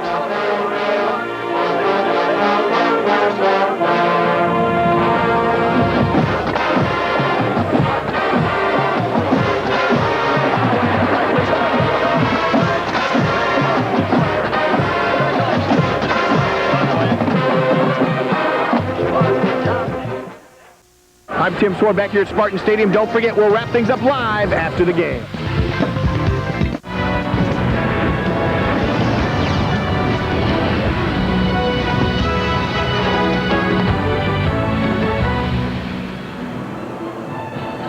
We promised you a duel between 2 of the finest wide receivers in the country, and that's exactly what we have got here. Charles Rogers, he struck first for the Spartans. 5 catches, 57 yards, and that touchdown. Then Marquise Walker's turn. 5 catches, 131 yards, and 2 touchdowns. And my question now for my partner Gary Danielson is, let's say both are seniors, which one would you draft, my friend? Not Plaxico Burress. Gee, that's the last time you asked me that. I think Charles Rogers has some upside, but, you know, Marquise, he just comes steady. I'll take them both. I wouldn't complain about it. What I would take, though, I'd take that blitz package from Michigan if you ask me what I'd take in this game. That's been the difference in the football game. They climbed all over, didn't they? They really have. If Michigan State can't continue to run the ball, it'll be a long day. They're going to have to continue to run the ball. Ready for the second half kickoff. Wolverines will get the ball first. Remember, they won the toss and deferred. Schaefer puts it in the air, nails it deep in the end zone. So it'll come out on the 20, and we check in with Jackaroo. Jack? Well, Brett Morris Watts, the offensive coordinator for Michigan State, has been all but stymied by the Jim Herman Michigan defense that's been presented to him. I checked with him before he went topside, and he said, we're not going to make a lot of changes except at the offensive line. We're going to change some of our blocking assignments in hopes that we can pick up on some of the blitzes that Herman is throwing at us. All right, Jack, we'll check that here in the second half as John Navarre, 6 of 9, checks in, and nice cue. Going to reverse his field here and picks up a couple of yards before he goes down with Nelson making the stop. And here are our first half stats. Well, you can see it. Those big passing yards from Michigan, 140 yards was relatively easy. Remember, the sack yards come off the rush yards for Michigan State. I think the biggest stat of the game has been the 7 sacks for 51 yards for Michigan. Michigan is the best in the Big Ten at doing it. They could go double digit today. Marquise comes far to the right. Second down and 7. 5 seconds inside of 5 on the snap. Here's Marquise again, and underneath that soft coverage, but short of the first down. Not much you can do if you're Bill Miller on second down, but play soft coverage. You go man-to-man, Keese will just read that man-to-man and go deep. Michigan, at least you have to force the Michigan offense to move the chains and not get those big chunks. How surprising is it not to have had a tight end catch a ball yet for Michigan? Don't need to. The weakest part of this defense are those corners. That's good coaching from Michigan. Third down and 1. Toss. Perry didn't get the first down. Good defense by the Mean Green. Thornhill. Michigan lined up in that bunch package that time that they like to throw on, but this time they did a quick snap on it, and Michigan State did a nice job of reacting to that look and play. Epstein into punt, and Michigan State will take it. That's a good defensive stand right there, folks. High, short. Fair catch signal. Right at the 40-yard line by Rogers. So we come back. It'll be the Spartans' ball. They trail it 17-14. Timeout. Well, Gary has just pointed out that the run formation has come in here for first down for Bobby Williams, coming out for the 41-yard line. Duckett's the RB. They load up with the tight ends. And here comes Duckett. An alley, and he pounds his way out to the 47-yard line, and LeSueur making the stop. Not only does Michigan State come out with 2 tight ends, but they come out with their 2 blocking receivers. Neither Rogers nor Haygood are in the game right now. That tells me that the other 2 receivers get in there and block, guys. We're going to run the ball. There's one of the reasons why they can run. Chris Baker, son of a New York City police officer. They moved out here to Michigan to be with his mother. He'll lead the way this time for Duckett. Duckett's got a first down. 30, foot race, and ridden out of bounds by Charles Drake, who saved a touchdown, but it's a 38-yard run, and folks, the bus was rumbling that time. And it's been in every quarter from the start of the game till now. You've seen the Michigan State team just attack with the running game. I'm shocked they didn't do it in the last drive of the half. TJ has been the difference for the Michigan State offense, running the ball up the gut for 64 yards against the best rush defense, at least statistically, Brent, in the country. Yeah, you know those sacks come off of that. You know how I feel about that. First down.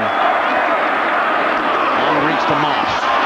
Moss beats the first defender. And then Foot up in hog time over there at the 12 along with Howard. There have been a lot of whispers about TJ Duckett not being in good enough shape to finish games. This year he lost weight, and he's taken it almost as a crusade to say, I'm finishing games. He really broke out against Wisconsin last week when he put over 100 yards in the second half. Now he's rushed for 124 yards. Second down.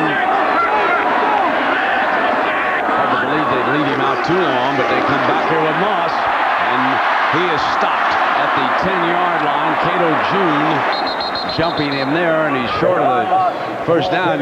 Gary, how much of a breather does he need as he comes out onto the field? Now you've got him in an obvious run situation. Michigan can even blitz the run here. Absolutely. Don't like it. I don't mind one play, but 2 plays from a running back. It was what? It was a 35-yard run he did on Burke. You got to get your running back in the game. He is the one guy that can handle the speed of that Michigan defense. Michigan's defense is undersized and fast. They need to run number 8. There it is, just inside the 10-yard line. Michigan will be trying to tee number 8 up. There's the pitch to him. He's got the corner. End zone. But there's a penalty down at the 9-yard line. Yeah, holding on Michigan State. Silly play on the option. Hoyer got held, number 90 from Michigan. No need. You get around the corner quickly, and Bobby Williams goes, oh, man, one of those unforced errors. What number? Who did it? What he's asking. Don't really know where it came from right here, but look at the option as it goes this way. There's no need for those offensive linemen to do any holding inside. Pitch, remember the option a year ago when TJ dropped it and Larry Foote kept it in bounds. Really the turning point of the game last year. One of those plays inside. Those guys inside, that umpire is watching it and grabs the hold, but the flag clearly came in there. This changes the complexion of this play so much. Hey, instead of 2, now you're back to 3rd and 12. Now you might as well look past. It takes the Duckett equation out of it. And here comes Smoker, and he will be sacked. And it all hinged around the holding call. And now Michigan State will settle for a field goal attempt in an effort to tie it up, or makes the defensive play for the Wolverines. And here comes the young man. We told you his story in the first half, Dave Rayner. He was watching the kicking game destruct against Northwestern, and suddenly the next week, it's your job, young man, and here he comes. This is huge in this game, folks. It's a 44-yard attempt for Rayner. No good.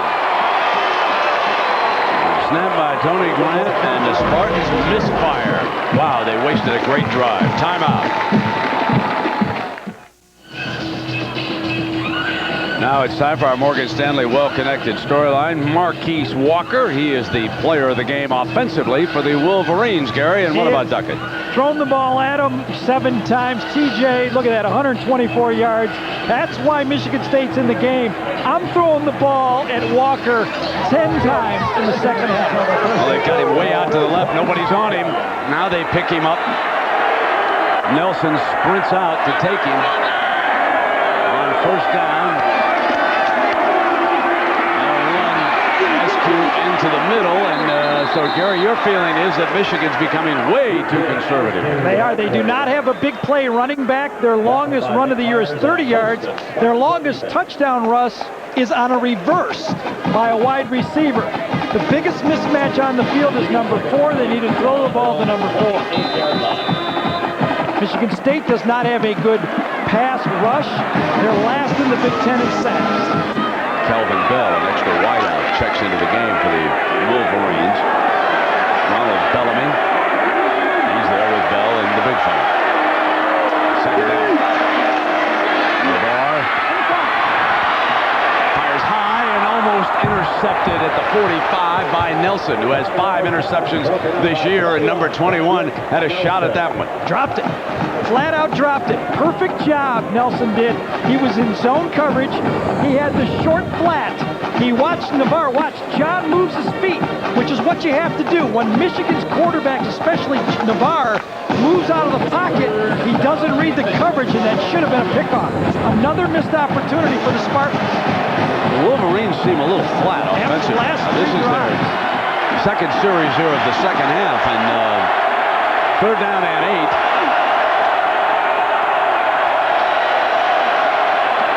Now Navarre, deep drop to set the screen, and then he bounces incomplete because Askew was being well defended by Monquiz Wedlow.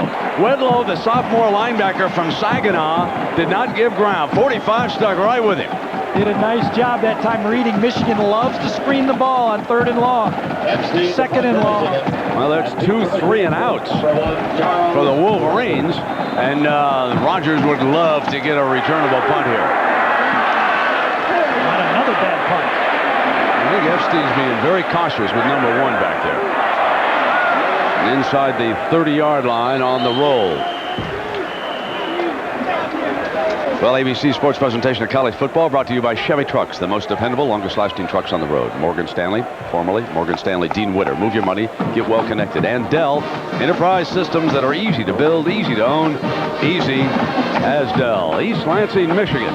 And a beautiful November Saturday. This is a great campus here in the Midwest. About 80% of the students at Michigan State are from Michigan, from the state. You go down the road down to Ann Arbor, about 75 miles away, and that's more like 65 to 70% of the students being here. A lot of Eastern youngsters come on out to Ann Arbor, and Michigan's very popular up in the Northeast. First down and 10, and Smoker off the fake, got the middle, Rogers, incomplete, through the double coverage, and Rascal almost still made the catch. And I can't believe they did not call pass interference on that one.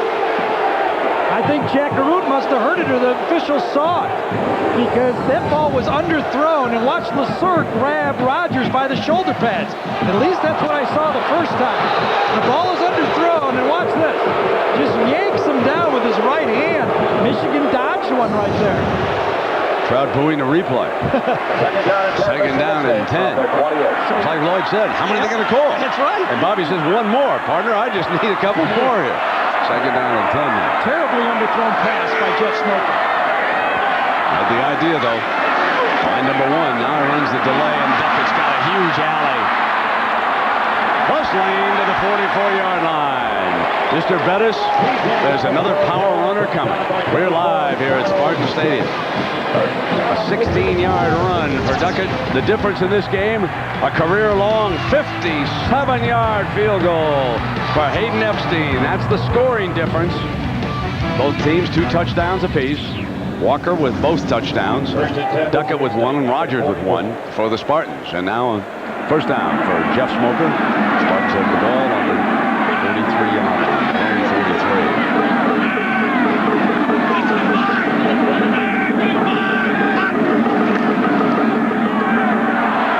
Duckett trying to get outside, and he does.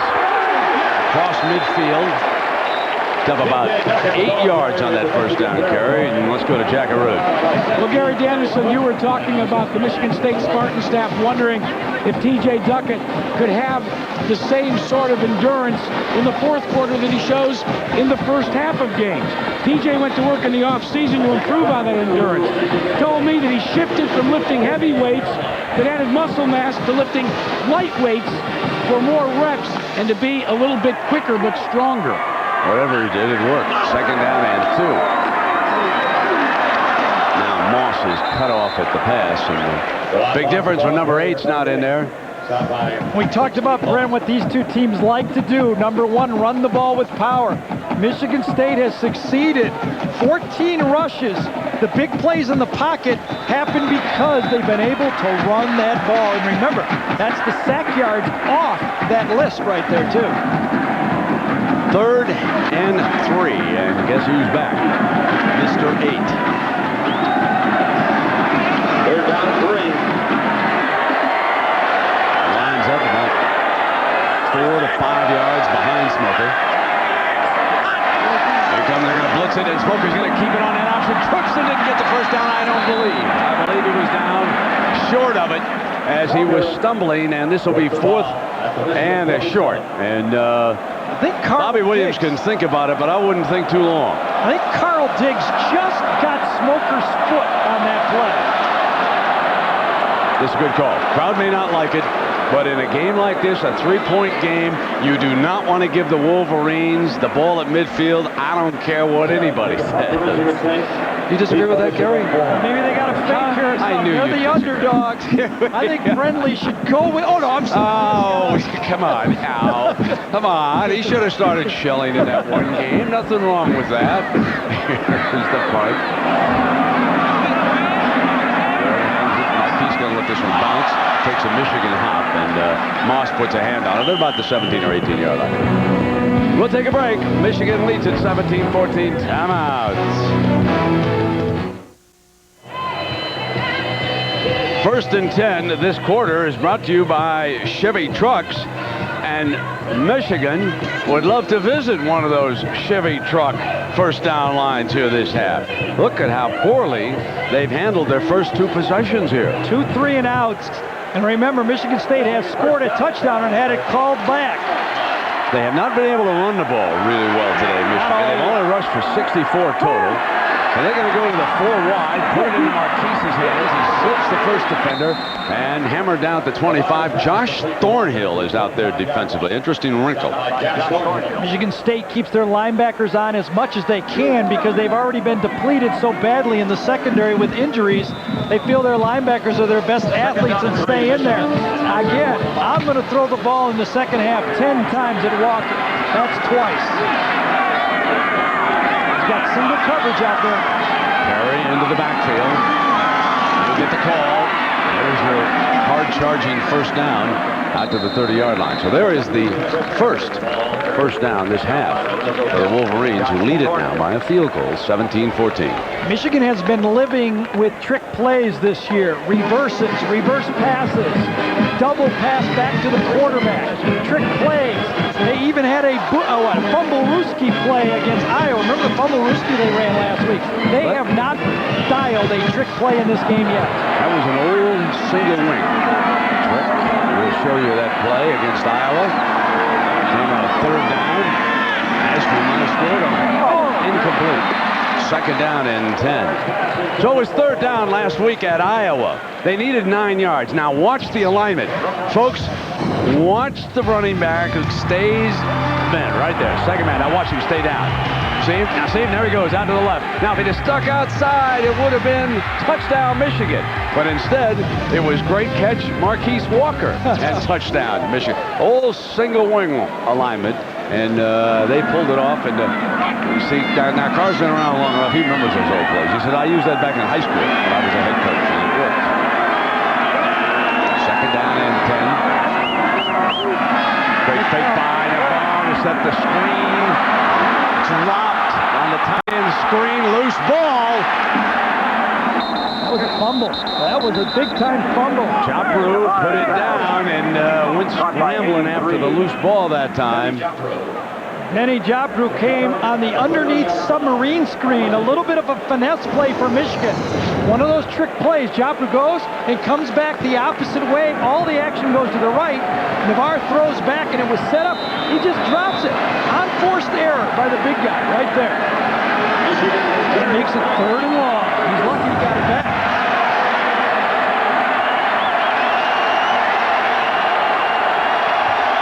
Third down.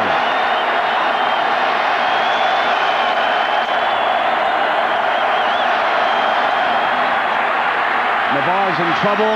Incomplete. His wide receiver slipped on that play. That was Ronald Bellamy who came across. Well, when you go back on that fumble by Jopru, I want to tell you folks, that recovery may have saved the day over there for the Wolverines. Nick Myers that time came in with pressure. It was a bad snap on the shotgun, and Myers put pressure on Navarre. So Epstein punts it off to Rogers.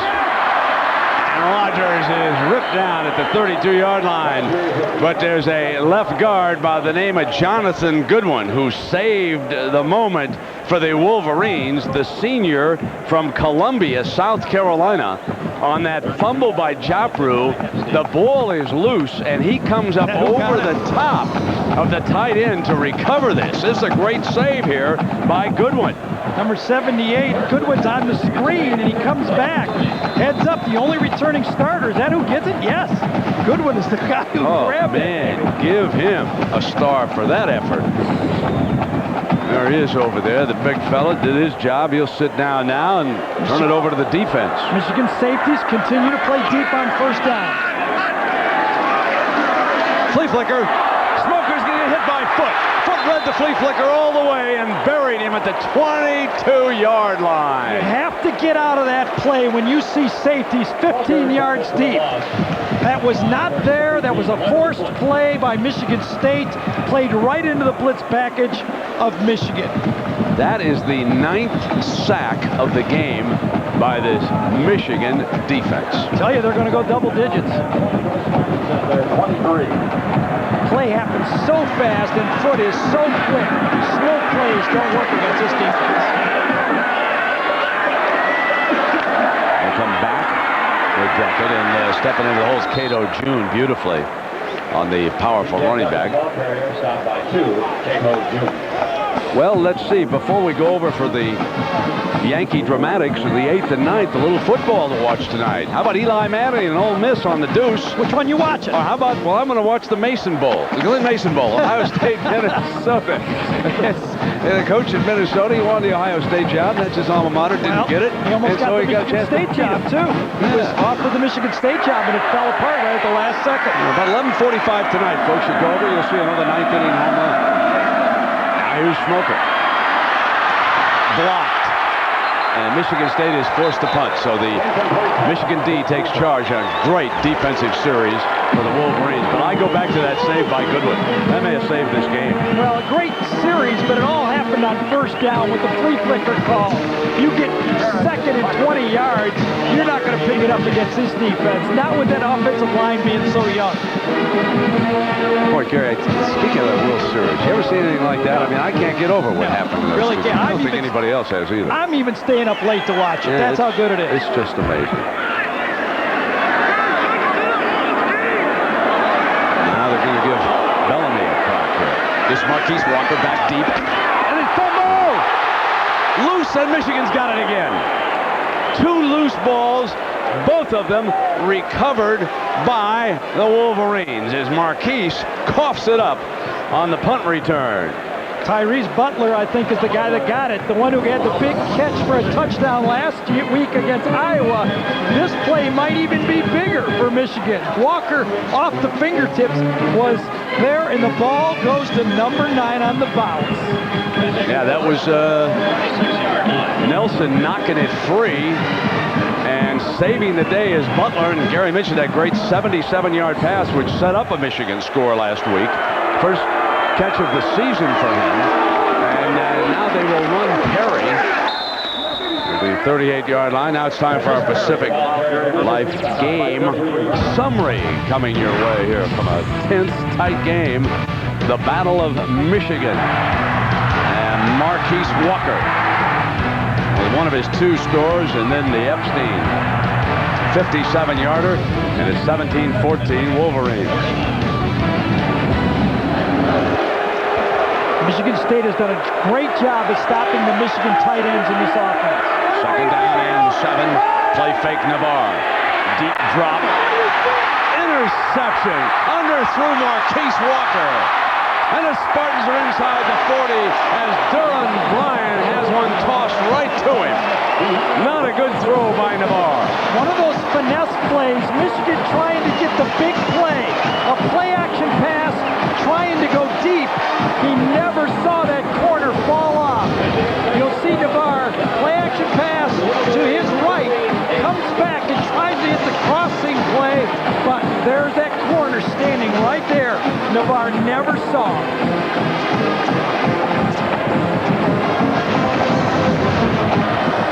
Smoker brings them out.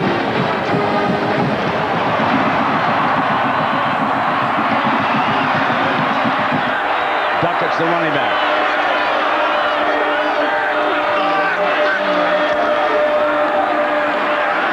Alley charges to the 28-yard line. It is very impressive to watch Duckett pick his daylight. Some running backs don't see holes, and I know they have even said it about him as a youngster, but it seems like every time he's very patient. He's got that great alley, and he just runs through it right now, and he's piling up the yards. 161 yards against Michigan. Option, Smoker, late pitch. Here he comes again down the sideline, and he's run out of bounds. Well, let's check on the Seminoles. Let's go to John Saunders in New York. John? Brand, with the Burger King update, Florida State, Chris Ricks, you heard Terry talk about it. Don't turn the ball over. Florida State would win. He's been terrific. 4 yards here to Tallman Gardner, and they up the lead to 34-10. The flag on the play, it still went back. It was good, and there's still 9 minutes to go in the 3rd quarter. Tough day for son Tommy. Which reminds me, how could the BCS people say that Miami's win in Tallahassee was not a quality win? Come on, you better alter that. You go up there and beat the Knowles like a drum like they did that day.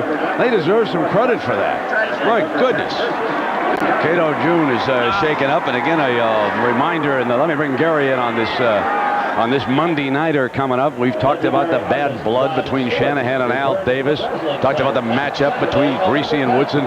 What do you think out in the Raiders ready to make the Super Bowl run? Doesn't Shanahan own them, the Raiders? Yes, he certainly has. You're right. Best team I've seen, though, this year is the Raiders, I think. T.J. Duckett, we said he has to do it every quarter. Every quarter. Look at, he's on his mark. He needs 25 yards per quarter. He's getting off in the second half right here. Can he carry it to the fourth quarter? I think they'll need him. We will see if his new routine of staying in shape is enough. Cato June has seen enough of T.J. Duckett from the secondary.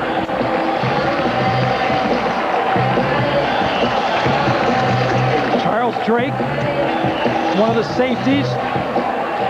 Jeremy LeSueur will probably move back there. Julius Curry was playing safety for this team all year, but I don't know if he's playing yet. Larry Foote is all over his team on the field, trying to get them ready for this drive. Well, a reminder that coming up later, we'll have the Chevy Players of the Game, and Chevrolet will make a $1,000 contribution to each University General Scholarship Fund.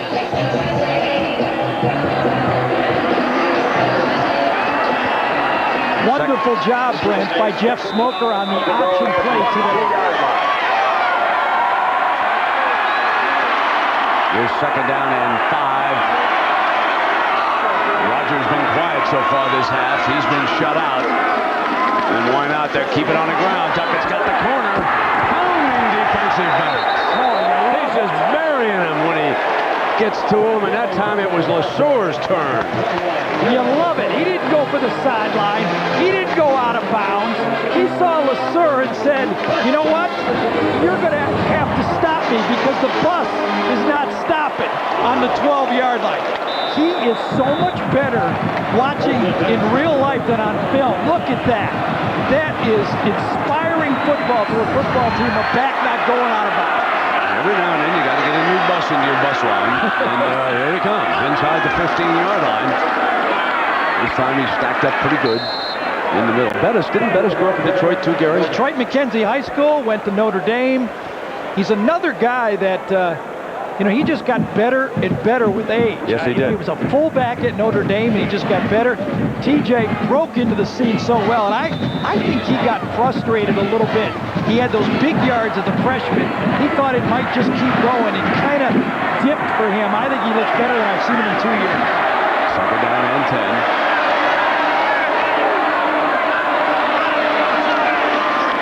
Toss now to Duckett. He pounds into a couple more defenders inside the 10-yard line. Well, let's again remind you about next Saturday. We got a doubleheader. There's our first game. Miami, Boston College, or Texas A&M, Oklahoma. Then at the 3:30 start time, Midwest now be Penn State, revitalized Penn State against Illinois, and Illinois is still alive. And boy, wouldn't they like to see the Spartans win this? Oh, yeah. How about now you go to number 1, Brent? Try to find number 1 and throw the ball up the corner where he gets it or no one gets it.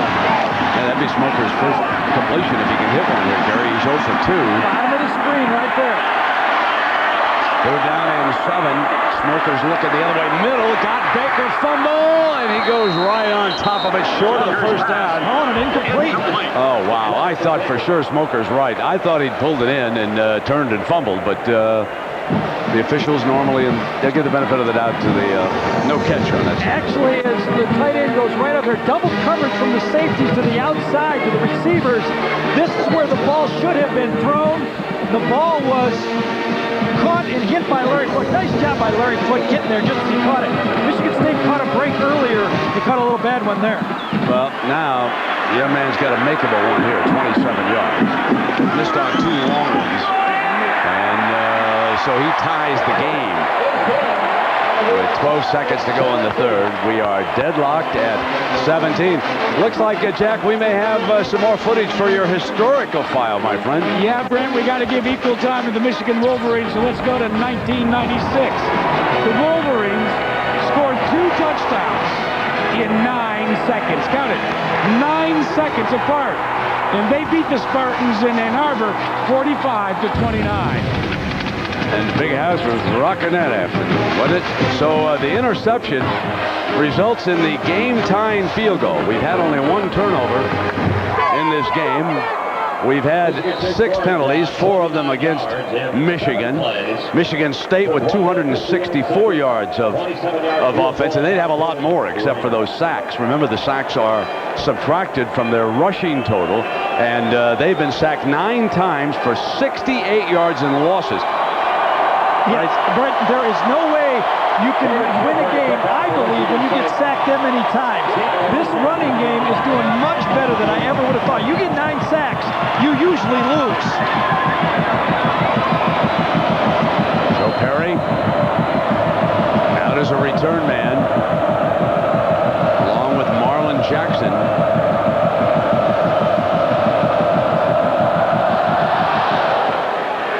High kick fielded at about the 9 by Jackson. There's some heavy hitting going on now, folks. At the 25-yard line, it'll be Navarre and the offense. Friend, we had the big play a year ago by Larry Foote on the fumble on the option play. I think this was a nice deflection right here. This was a big one because this ball would have been completed. Larry Foote comes across, the ball is basically caught, and he rips it from the receiver just as he was juggling it right there. Nice play by Foote.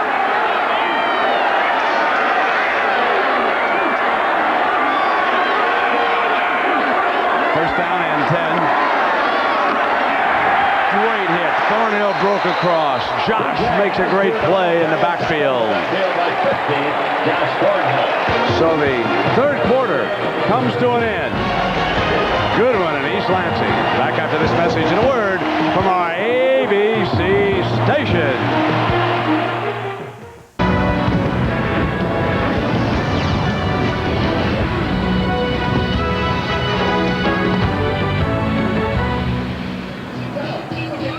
Two entirely different halves, and Michigan being shut down here, and our 2 wideouts have all but disappeared. Walker with a couple of catches for 13 yards.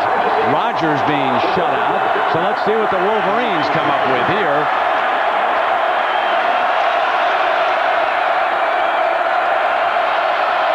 Navarre on first down. High. Marquise dropped it.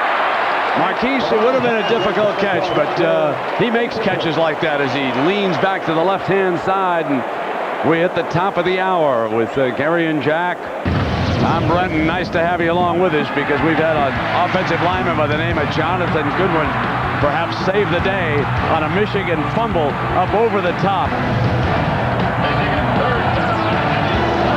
I believe that's the type of plays you got to get the ball to Marquise Walker. Navarre just needs to make a better throw. Get the ball in front of the receiver.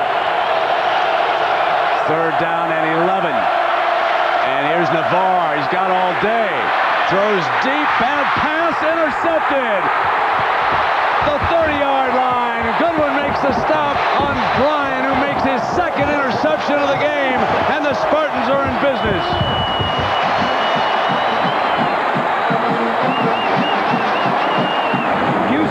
Navarre had all day. Walker coming across, and Bryan beats him to the spot. Navarre believes that Walker's going to get open. Bryan comes off on the throw, does a wonderful job of reading the dig pass. Michigan loves to throw the dig pass.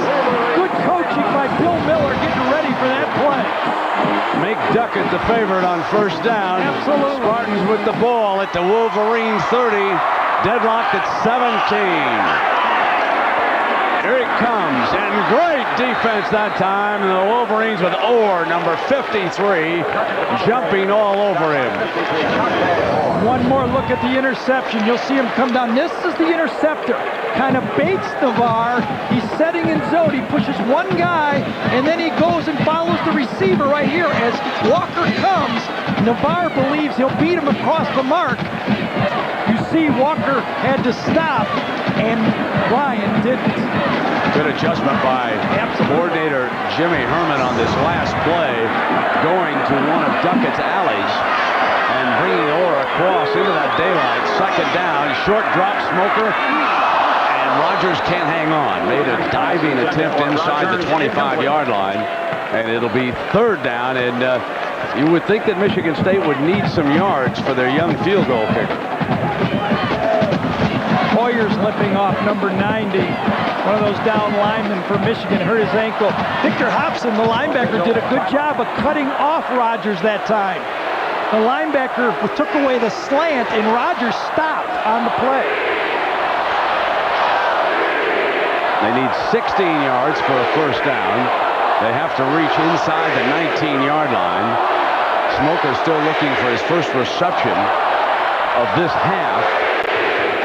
And he'll send Rogers out to the left along with Duckett. They're going to empty the backfield, and they're going to split Duckett out. Outside, they want Rogers lined up in that slot formation. Let's see if Michigan can hang on now. Third down. Smoker looking to the right. No time. And a penalty flag comes flying. That was Manning who was in on top of him. Great rush by that front four that time. Sack number 10. Ever done a game with 10 sacks, Frank? I don't think I've ever seen a game with 10 sacks. Usually need 2 or 3. Holding on the offense. The penalties refused. Fourth down. So they take him completely out of field goal consideration. And Craig Jarrett will try to seal Michigan up inside the 20. Wolverines now with a couple of turnovers. They've really struggled offensively in the second half so far. There's a high punt. Marquise fair catch signal. Makes the catch right at the 11-yard line. Perfect job by Keys. Set your feet at 10 yards. Don't back up. Catch the ball.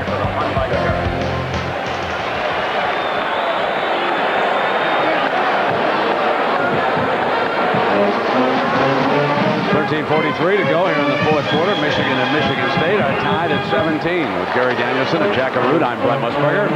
And we've had a dandy game with a story, 2 different halves. And the Wolverines continue to struggle here in the second half as Navarre has turned it over twice with 2 interceptions. Michigan State able to convert 1 into a field goal, but they were just stopped on the second interception. And now the Wolverines will see if they can move the ball. Nascu, number 35 out of Cincinnati, back in as the running back. He gets the call, and the Spartans jumping. You wonder if that lack of a rushing attack by Michigan is finally catching up with them. They are not running the ball effectively all season.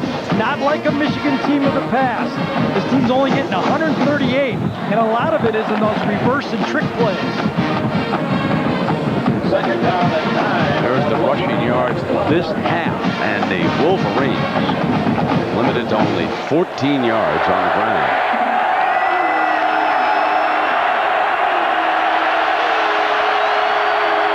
Second and 9 for Navarre. 4 wide. Run the draw play with Askew. On a cutback, first down. Powerfully out to the 28. Nice call that time. Mike Labinjo came free, the backer. Number 42, Labinjo comes clear right off this side. It does not even, runs right past the draw. I want the quarterback. I want the quarterback. And there goes the remaining back for 16 yards.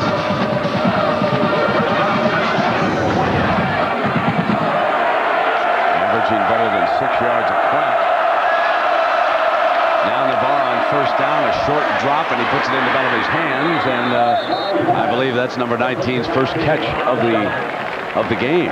Very, very quiet. A guy who I really thought would break out this year was Bellamy.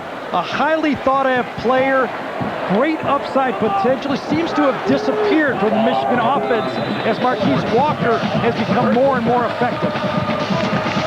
So the Wolverines move the ball out to the 40-yard line, and this is by far their best-looking offensive drive this half. Go on a quick count and muscle their way for a couple of yards around the right side before Thornhill makes the stop. Thornhill's the leading tackler for the Spartans, number 50. And Daddy was a big-time player here at Michigan State. Nick Myers doing a great job, the defensive end, number 75, turning those plays back in. Time after time, Michigan's trying to get the corner. They can't do it. 2nd and 7.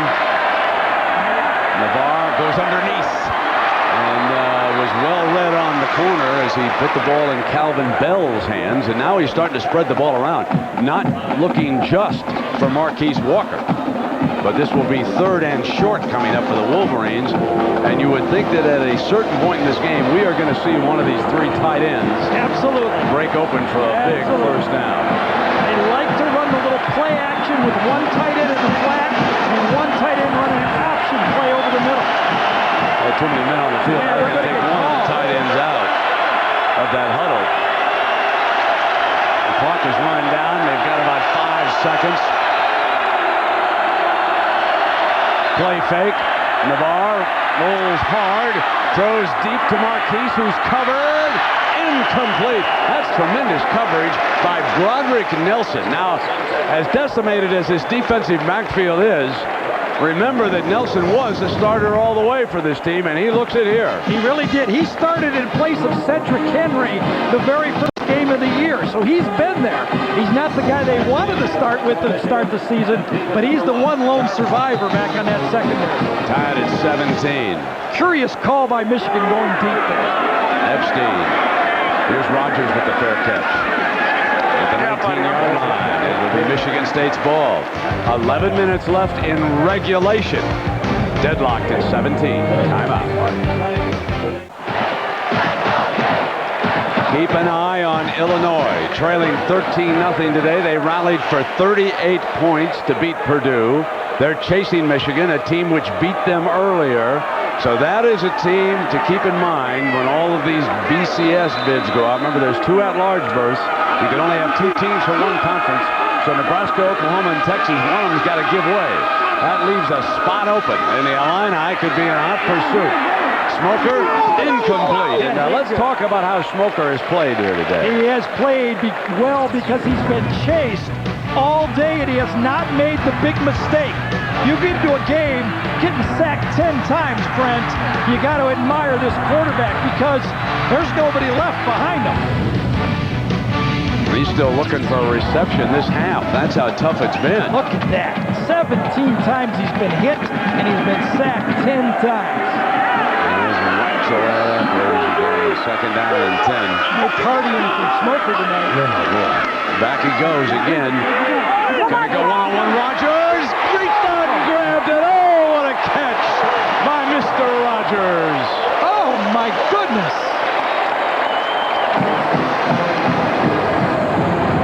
One-on-one coverage. This guy holding by LeSueur. He runs through it. He doesn't give up on the ball, and he fingertips it. I asked him a question yesterday when I talked to him, Brent. You got one of those Marquise Walker catches into you? He said, yes, I do. Yes, indeed. That's 29 yards. His first reception of this half. Coming out from the 49. Here comes Duckett spinning, running to the 42-yard line, and Drake makes the stop. And Jack, what about the injury situation? Well, Brancato June has not been out there, Michigan's free safety, but the athletic trainers have been hard at work fitting him with a metal knee brace. They have just finished their work. June has put his helmet back on, and he's trying to get back into the game. He ain't going to make it. Shaw has replaced him in that defensive backfield. 2nd down and short. Duckett on the run, breaks free. 30, 25, and plows his way to the 16-yard line. No stopping the new bus. What a great job by this offensive line, reaching all the way across against Michigan this time. Duckett running to daylight, but there's daylight right there. Wide receiver gets a block. Kavanaugh on the safety that time, and TJ does it quarter by quarter. We put the goal. Can he rush 25 yards a quarter through the whole game? He's done it. When's the last time somebody hit Michigan for 200 yards rushing? He's over that right now. 208 yards for number 8. He's coming again. drug a couple of defenders right with him. Carl Diggs, perhaps he was the first to hit him in the hole. 43, Carl Diggs. Man, what a force this guy is, averaging almost 8 yards a carry. Remember now that big fumble that Gary told you about. They're going to take him out now in this set. Second down and 7. Hard to believe that you ever take him out on this drive, but I know. Well, you're going to probably get about third down then. They don't have their receivers in the game. This has to be a run. We're going to try Moss. And Moss is wrestled down by Charles Drake, and we go to New York, and here's John Saunders. All right, Brent, thanks a lot. Woody Dantzler trying to lead Clemson back. It's late, and it's going to be difficult, but one of the most athletic quarterbacks in the country scores from 7 yards out, and Florida State's lead is down to 34-17. We, of course, will let you know what else happens. I'll give you Clemson, John, if you want them. I'll take the Noles the rest of the way in that one. Third down and 3. Still no TJ. Where is number 8? We'll try Moss again, and nothing doing. And boy, I don't get that. I don't either. I don't get that. I'll take a timeout before I run someone else. And now they're going to have to kick a field goal, Gary. Why would you not have that force on the field in that situation? You know, like Steve Mariucci told Terrell Owens, you want to call the plays, come at 7 o'clock in the morning, right? But you know, well, I'll tell you something. The game of football, I agree. Your best people should handle the ball. Obvious. Bobby Williams won't be happy with us, but that's an obvious mistake by the coaching staff. I don't see him. He badges from practice anyway. He's 6-yard field goal. That's it. Dave Rayner nails the field goal, and the Spartans lead it 2017. Timeout. One more look at that third down play. No number 8 and no number 1 in the game. Your two go-to guys are on the sideline watching. Michigan State might win this game, but if I'm going to lose it, I'm going to lose it with my 2 playmakers on the field. There's his yardage each quarter. 211, the most rush yards by a Michigan State back ever against Michigan. Ever. A historical day. Lorenzo White held the former record at 185 yards. Against the number 1 rush defense in the country. Giving up less than 55 yards a game. Of course, that's skewed a little bit by those sacks. And this kickoff will come out on the 20-yard line. And now, ladies and gentlemen, the focus is on a quarterback by the name of John Navarre. Let's go back to a year ago when Drew Henson was injured. And Navarre stepped into the starting lineup. Got off to a nice start and then went west against UCLA. And then came the nightmare for the Wolverines and Navarre. Now, everyone says, everyone's been preaching that he's grown up, that he's shaking it all off. Well, now's the time for number 16 to prove it. It's the 4th quarter. You got 7:27. You got a hostile environment. You lead the Big Ten. Your quarterback has got to step up here. He does, and Michigan State must force him to move his feet. They'll start off with the run. Askew getting back to the line of scrimmage, maybe a yard. Myers pounding him, and now they put him in that 2nd and long, Gary, and there's your possession chart. A disaster of a second half for Michigan, who's trying to get to the Roosevelt. Look at that. The turnovers, they've never been able to get field position, and I believe that series right before the first half when Lloyd Carr didn't call timeout also showed a guy a little bit afraid to play to his offense. Look at the yards this half. Now it's 2nd down. Passing situation for Navarre. Got time. Rifles it. Dropped by Marquise Walker. Marquise Walker's had the dropsies this half. We've got to point it out. He had a brilliant first half, but he hasn't been able to hang on to a couple of tough passes. We got a penalty flag down. One receiver goes out. Marquise comes behind it. The ball is thrown perfectly. He bobbled it before he got hit, but he did get hit. So the officials are huddling up now. Michigan State penalized only twice here today. There's no flag on the play. Third down. Well, we'll check in on the PGA's Tour Championship presented by Dynegy. Coverage begins at 2:30 Eastern. Scott Verplank, can he hang on? Dave Duval's right at his throat, and how about Ernie Els? Hasn't won one. I think he put up about a 65 today to jump into contention. Third down now and 10, and here's Navarre. Hit on the release, complete to Marquise, but nothing doing. Michigan is forced to punt. Michigan State came after Navarre. They know when he gets comfortable, when he plants his feet, he can throw the ball. Bill Miller came after him that time, but Deron Bryan, number 27, on the left side of your screen, jumps up and tips the ball. The ball was tipped. Pressure in the face of the quarterback. Epstein will try to get this as high as he can because Rogers waits back there. Got to get the Gunners. Here comes Rogers, and he's hit right at the 39-yard line. Great coverage by Jackson, the freshman corner. He just bore in on him. Nice job, yeah, man. Timeout. Having second-guessed Bobby Williams for not having Duckett on the field for those last two plays, let's praise him. And you do it this way. His football team has been penalized only twice here today. They have not turned it over despite a savage rush. So Bobby Williams had this team prepared, and they have a chance to win this game now with 6:10 to go. Fumble! Fumble! Smoker fumbles the snap. Michigan's got it. Man, I'm glad I mentioned they hadn't turned it over just in time. Huh, Gary? How about this? You double jinxed them. Wow, how about this? As Bowman is at the bottom of that pile. I'll still think, yes, you can win by 3 points, but you keep Michigan in the game by giving up. I don't think they gave up on it, but you got to have your players in the game. Smoker, who has not made a mistake all game, looked to me like he leaned out of there too quickly on that one. It sure did look that way, didn't it? Yes. All right, Bowman comes up with a big play, and now Navarre plays with a short field from the 39-yard line.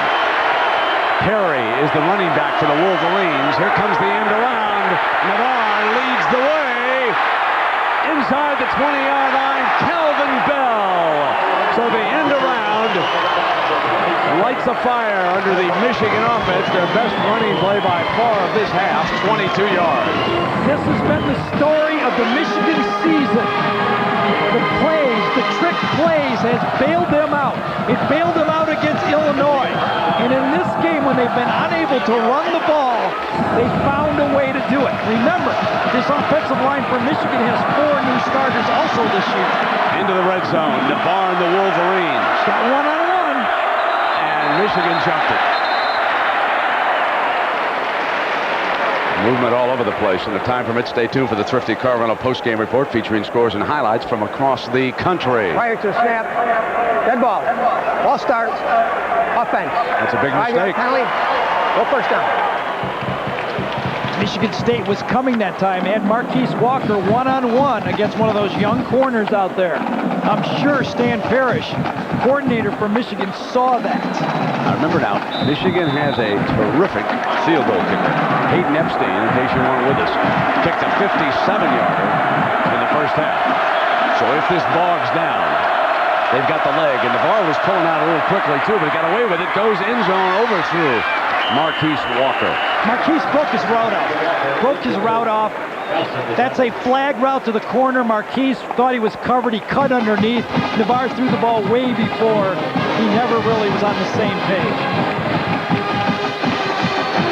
I think Broderick Nelson, number 21, has done a nice job in this football game. Yes.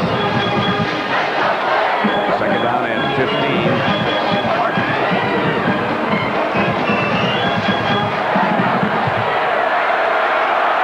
Marquise comes to the left, and Nelson comes with him. He's manned up on him. No run askew. He slipped the first tackle, but makes it back to about the 20-yard line. Can gain no more than a couple of yards. Labinjo again, the counter trace, so good to Michigan for so many years. Labinjo comes off the corner and goes right by the tackle that time. Petruzella, the guard, excuse me, time Petruzella. So Epstein and Jermaine Gonzalez Gonzalez goes out as a wideout. He's up here. The other quarterback is in the game as a wideout. If this is a trick play, they send him out. Navarre's going to throw to him. Touchdown! Touchdown, Michigan! Jermaine Gonzalez, the backup quarterback from Pontiac, Michigan, checks into the game. They don't cover him, and he gets into the end zone. 3rd and 13, a 20-yard scoring strike from Navarre. Nothing tricky about it. Everybody runs straight down the field. The corner right here peeks inside and makes a terrible mistake. Nelson, Brent, we jinxed Michigan State. You did it on the turnover, and I talk about it, and he just flat out runs away from the quarterback. Epstein, I thought that was Brian that cut off of that. I had Nelson over here on Marquis Walker. Was it 20? I thought 21? Yeah, 27? I'm not sure, but I thought maybe it was Brian. We'll get a chance to take another look at it. Peeked inside, and it cost them. That's as open as you can get. 21. Touchdown. Michigan leads it.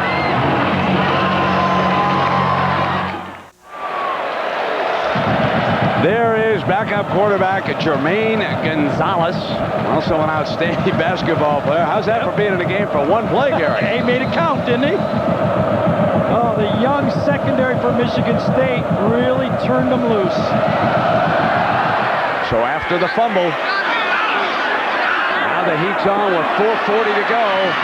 Here comes the nation's leading kickoff returner. Hagan breaks free. 40, out of bounds near midfield.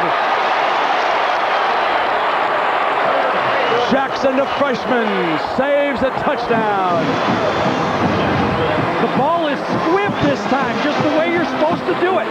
Squib it deep. Can't get a return, Michigan says. But Hagood, who's had 2 already this year, almost does another one. 49 yards on the return. And he comes right back on the field. Duckett's the running back. Rogers is on the field. You bet he is. Along with Kavanaugh. All the weapons are there. 4:32 to work with for the Spartans. Smoker got time underneath, got Hagood, the return man, and he picks up 11 more yards. Now it's time for our Pacific Live game summary. Well, it was Smoker pulling out a little bit early. The first turnover of the game for the Spartans, and Michigan converts by sending the backup quarterback. Michigan State blows the coverage, and Gonzalez has the go-ahead touchdown. Michigan up by 4. 4:26 to go. But the Spartans, they're down at the Wolverine 40-yard line. Play fake Duckett. Smoker throws it away. 2nd down and 10. Michigan has had 10 sacks.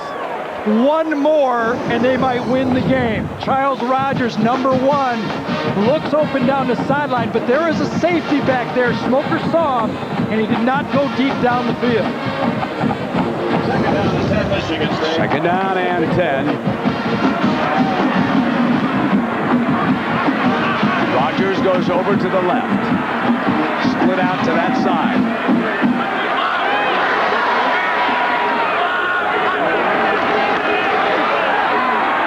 Looks right, got a man, incomplete as Howard makes a tough defensive play there on B.J. Lovett, the junior from Belglades, Florida. Thought Jeff Smoker got a little bit greedy on this one, Brent.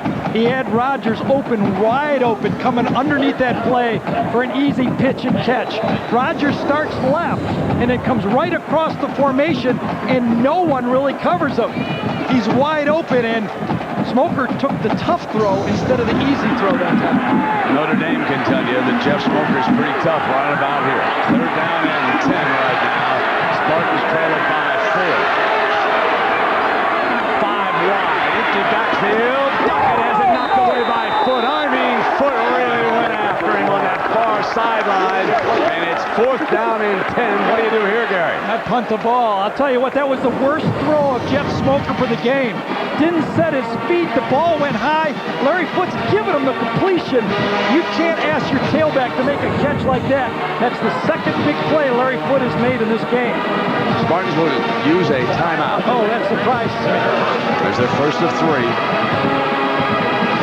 At the 4:12 mark, a 4th down and 10 from the 40-yard line. An ABC Sports presentation of college football brought to you by Cadillac. Fusion of design and technology. Circuit City, we know how you feel. That's why we're here. Circuit City, we're with you. Pacific Life, annuities, insurance, investments. Discover the power of Pacific Life. And Mountain Dew Code Red. Discover a sensation as real as the streets. You almost put yourself now in position of having to go for it. If you punt the ball after a timeout, you really put yourself behind the 8 ball. The way Michigan has had trouble running the ball, I would punt it and see if Michigan makes some first downs running the ball. Spartans are still huddled up here. TJ Duckett with his helmet off. They're at the 40-yard line, 4:12. They had all 3 of their timeouts. 2 poor plays by Jeff Smoker, not closing this game out. Bad decision, not hitting Rodgers, and a poor throw to TJ Duckett. Jeff Smoker, as you mentioned, has closed games before. You mentioned the Notre Dame game.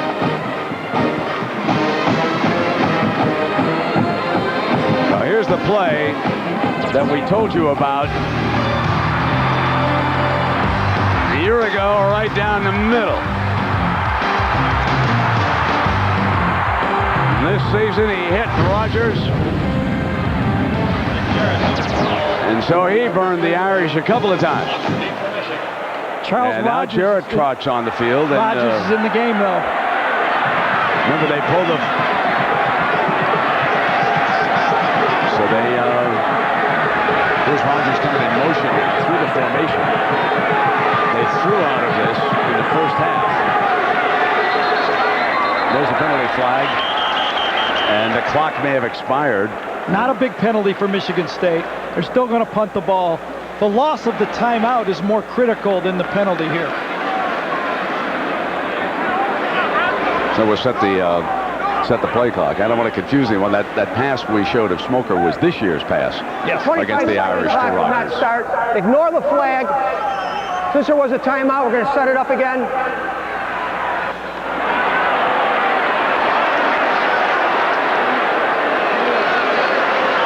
Brent, he did have the big play to Herb Haygood as a true freshman a year ago, and he came back this year, back-to-back years against Notre Dame. So it's 4th down for Jared.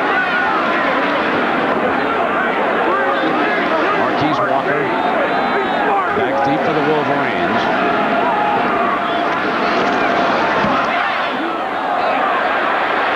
He's going to let this one bounce. Makes a mistake. He fields it inside the 5-yard line. He's down at the 7. That ball would have gone into the end zone and come out of the 20. Marquise makes a mental mistake. Covered by Marquise Walker. Tackle by 83, Chris Baker. So now it's up to Navarre in this running game to try and bail him out. There's 4 minutes to go. Michigan State with 2 timeouts. They trail it by 4. They need a touchdown if they get the ball back. I can only think that Marquise Walker thought that ball was going to be down because he was clearly waving it off to stay away from it, and then at the last second he changes his mind and plays it. Askew is the running back.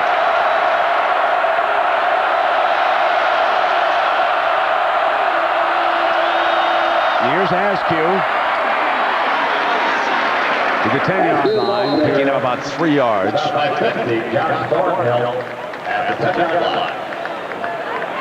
Now it is 2nd down. Clock moving. Michigan has rushed for only 118 yards in the game, but remember, the reverse was part of that yardage. They've had trouble making first downs in their regular rush offense. If they could put 2 together here, they win the football game. Now 2nd down. Calvin Bell out to the right. Walker to the left, and they'll run to the right.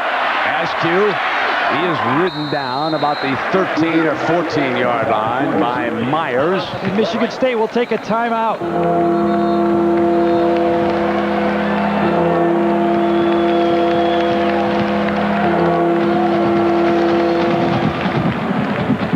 Let's check in with Jackaroo.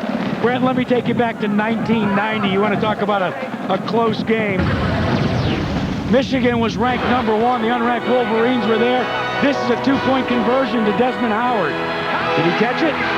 Did he break the play? Was he interfered with? The debate continues. Pro and con, depending on whether you're from Lansing or from Ann Arbor. 3:09.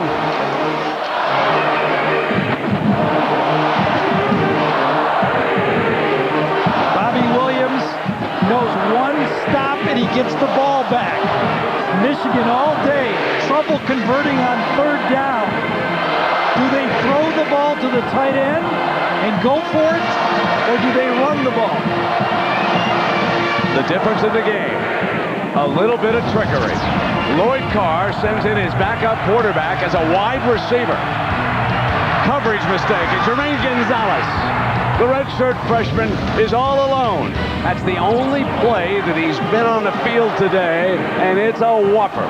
24-20 Wolverines. How about that? Very efficient. One play, one touchdown. Now they need 5 yards of efficiency, Gary. I think that Michigan throws the ball. Gonzalez said, come on, send me in there. Let me catch a second one. Here's 3rd down now, and they spread the tight ends out. They're going to throw to Marquise behind a couple of them. Marquise makes it, reaches, and the clock continues to run as he extends for the 1st down. I don't think he made it. Way kept running the clock down there. The official indicated he might not have. Looked like he bobbled the catch, and that started him off slow. It was a very safe pass out to Keys. Walker. It's 4th and very short, showing on the field. Reaches out, good block coming down there, and he's just short of the 1st down. Now they're going to dash Epstein onto the field here. Rogers is back deep. Just do get the snap off in time. Going to be a short field. Going to be a very short field. Michigan State with tremendous field position here, and 2:09 to go.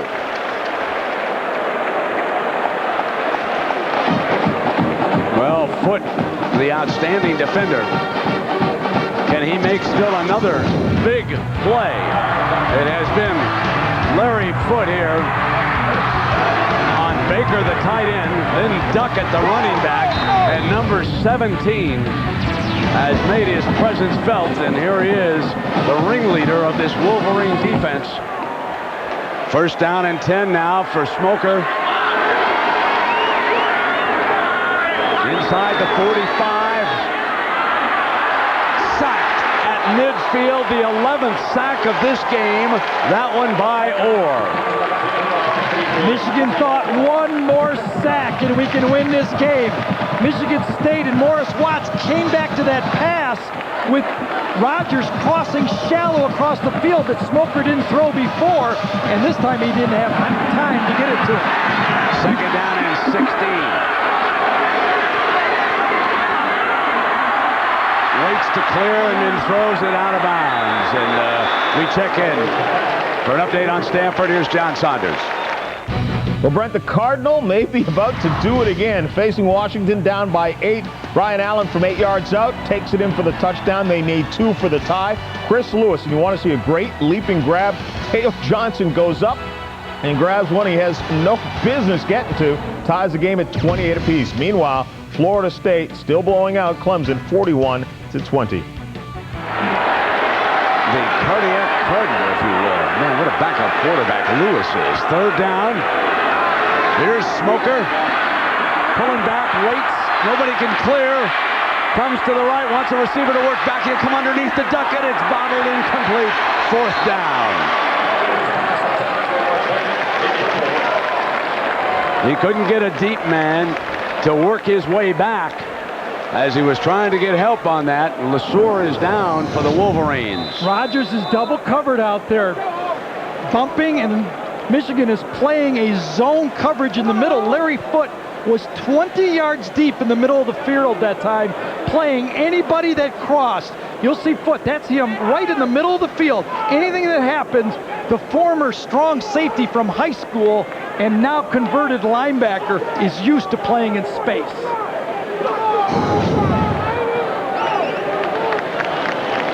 So LeSueur shaken up. You go back to a point earlier in this game, and wouldn't Michigan State love to have Duckett on the field for 3rd and 4th down when they settled for a field goal? Well, 2 huge plays in my mind. Remember, Michigan State had a touchdown called back on a really silly holding penalty, and then on 3rd and 1 and on 2nd and 1, they don't have him in the game, nor Rodgers. They settle for a field goal, but boy, with this Michigan pass offense and your depleted defense, that's asking for a lot. Now Michigan has held Smoker to 2 of 12 in this half, and now we come down to 4th down. Is this bottom of the ninth, 2 outs? Is this exactly what we've been having right here? At midfield. Jeff Smoker will... So, well, we've got a moment here on the timeout. Again, a reminder, we've got a doubleheader, and it's a good one. Miami-Boston College or Texas A&M Oklahoma. That's the first game at 12 Eastern. In the second game, Penn State against Illinois, revitalized Penn State. Illinois with only 1 defeat. And then we'll also have regional coverage of Kansas State, Nebraska, and a big one out in the Pac-10, Oregon against UCLA. So Michigan trying to hang on against their state rival. These 2 schools battle for the same recruits. Some say that Michigan's biggest rival is Ohio State, but in Michigan State's case, it is certainly Michigan. There is absolutely no question about that. And the executive producer of ABC Sports is Howard Katz, the coordinating producer of college football, and our game producer today, Bob Goodrich, the director, Larry Kam, the TD, Monty Poling, associate producer, Mitch Green, associate director, Brian Fay, director of productions, Bob Toms, our spotter up here, Brian Mobilson, our stats man, George Hill. As you look at Jimmy Herman, the defensive coordinator, 1 more call in his bag. 4th and 16. His defense has done a whale of a job. 11 sacks. 11 sacks for Jim Herman. If Michigan wins this football game, I think forevermore that rushing determining who wins the game is going to be put to bed. 4th down. Got Charles Rodgers on the bottom of the screen right here. They have to get inside the 35. 2 guys on him. He's going to go middle high. Incomplete, Michigan. Penalty against Charles Rodgers. It's going to be a 15-yard penalty and an automatic 1st down. So Rodgers apparently mugged on the play.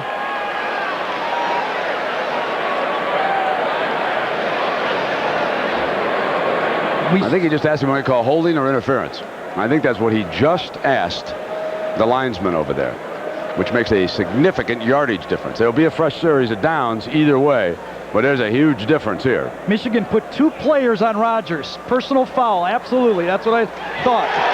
Held him coming off the line of scrimmage, almost like a punt.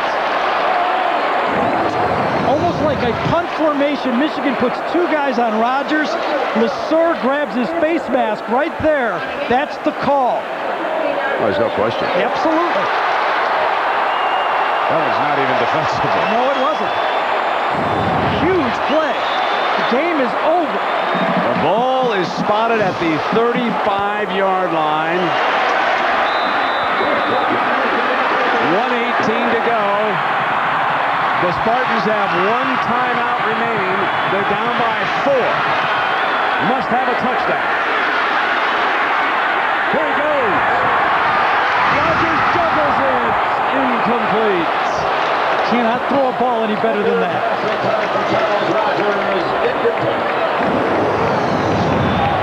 2 men on him. He splits the in and out coverage. Throws the ball. Watch how perfectly it's thrown. You can't do it any better than that. And Rodgers, who's come up with some big ones, didn't get that one. 1:12 to go. Always like that deep ball against in-and-out coverage. Both defenders stand there and you run right by them. Leading Rogers on the left. 3 down. Smoker will come underneath high, ricochet incomplete. Another drop. Here's 3rd down and 10.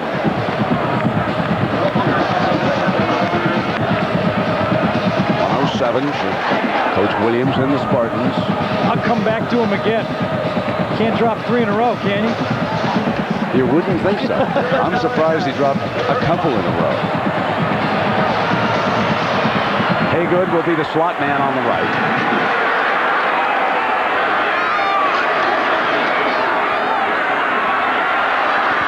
Haygood! First down, Spartans.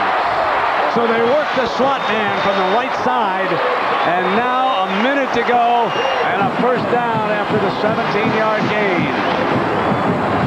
Haygood's going to come across. Rogers goes underneath. A perfect throw, the dig route. Everybody has this. One guy underneath, the other guy across the middle. Ball is thrown before Haygood even turns around. Smoker, 3 brilliant throws with the game on the line.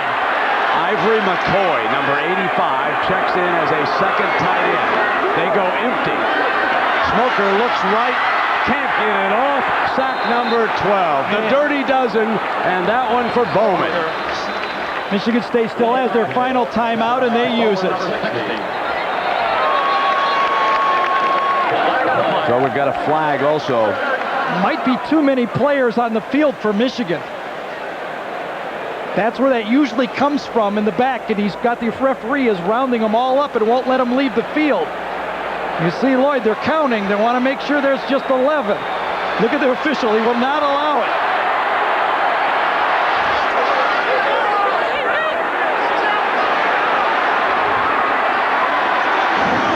It's against the Wolverines. Well, I don't know if we count them, but let's see. There's 1, 2, 3, 4, 5, 6, 7, and 4 is 11. Is there anybody outside of the picture here? It was thrown back at the 5-yard line, so it well could be. They were counting them up, and Michigan was sure they just had 11. 12 men. I just read his lips. I know. That's what he said. I only He said, counted "I got 11. 12." I only counted 11 unless there's someone outside the picture. The next closest guy is somebody in the band. We have an illegal participation on the previous play. And it's 12 men on the field. This is going to be half the distance to the goal line. Oh, huge penalty.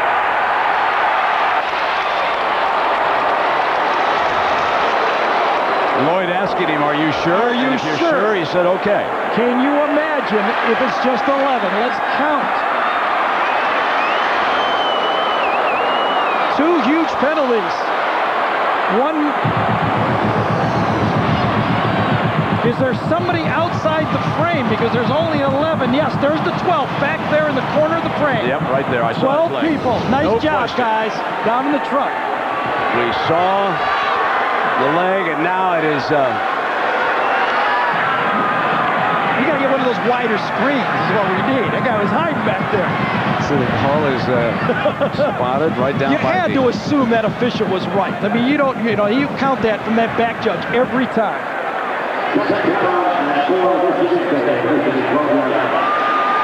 So second down and 4. They're straightening out the spot of the ball and the down situation here, and the time also. Brent, how about this? The least penalized team in the Big Ten, Michigan, has made penalties almost determine this game. 7 for 76 yards and 2 huge ones on this final drive. Michigan State, only 2 the whole game.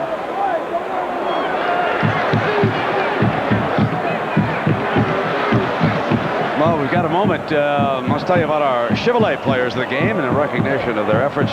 Chevrolet makes a $1,000 contribution to each University General Scholarship Fund. We're going to go with young Gonzalez in the game for only one play, I know, but it was a big one. It was a touchdown pass, and he's holding his breath over there on the far side. T.J. Duckett, he set a Michigan State record against Michigan. 211 yards rushing here today. And here we go now. with 36 seconds. Smoker with a second down at the 11-yard line. Low and incomplete, and it's third down with 31 seconds. I've got a huge question. Since there was a penalty of illegal participation on that sack, did Michigan State have to take a timeout there? Do they have still another timeout? Scoreboard says 0, but they would not have taken the timeout if there would have been a penalty. All right, 31 seconds. Here we go now. Third down. They can get a first down without a touchdown, and they can stop it briefly. Smoker. End zone. Incomplete. It's dropped in the end zone. And Jeremy Lesueur, number 21, makes the touchdown-saving play in the end zone for the Wolverines. Watch Smoker. The pass rush is finally having effect. He's not really stepping into his throws. This ball hung just enough for Lesueur to lay out and make a wonderful play on it. If Jeff steps into the throw, I don't think he can get it. Fourth down. 4th and 4. Here goes TJ to the top of the screen. From the 11-yard line, Smoker with an empty backfield. The Wolverines will try to get there. Underneath Duckett, first down, first and goal. Clock stops at 23 seconds. Duckett gives Michigan State a chance. Just ground the ball. You got time to just throw it down. It's time, not downs now. Clock stopped on the first down, and he'll stop it to give him time to come up with the right play. So it'll be second down with 17 seconds to go. Great call by Michigan State. All game, TJ Duckett has been going wide, running near the sideline. This time, Larry Foote giving him plenty of space, and they call the slant pass, and Duckett catches it. Will, do you give Mr. Duckett a chance here? I want to know if there's a timeout left first.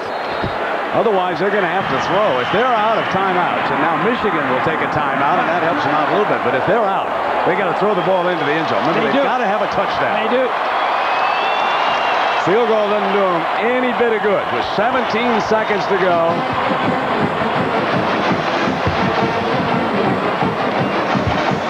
Fourth and long. Remember, 2 guys, a silly penalty on Charles Rogers, and then they had 12 men on the field. 2 big penalties on this drive has kept it alive, and so has a nice catch by TJ Duckett on fourth down. Michigan State has time to run all 3 plays. 3 quick, short passes, all must be into the end zone. Run a quarterback draw on fourth down. That's the question.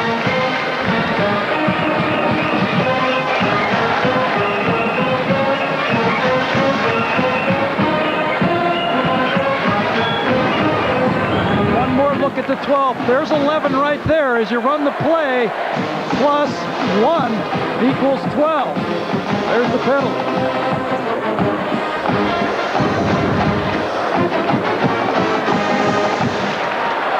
Second down, and Jeff Smoker, the sophomore from Manheim, Pennsylvania. Rogers is not in the, is he in the game? Yes, he is. He's in the slot right here. Second down. Rolls hard to the right. Not going to get there. Clock continues to move. Third down coming up. The Spartans have to hurry. 5 seconds. 4, 3, 2. Smoker bounces it with 1 second to go. They're going to get one more play. Nice to have that home clock right there. Nice to have the home field advantage. That timer was standing right there with that finger, folks. It was halfway depressed. That thing was down before the ball hit the artificial turf. And here we go. Well, now you've got 1 down. Now it doesn't matter whether you got to run Duckett. Now it doesn't matter whether you run or pass. I think you run Duckett. I think you do too. Because it doesn't matter. This is the last play of the game. Well, he's not going to run Duckett. No, they're going to set him out. Might be quarterback draw. That's what you wonder. Will they get the quarterback draw? They spread the defense. Here's Smoker. looking for it. High. Oh! Touchdown, Michigan State does it. Duck it. Duck it. The Spartans upset the Wolverines.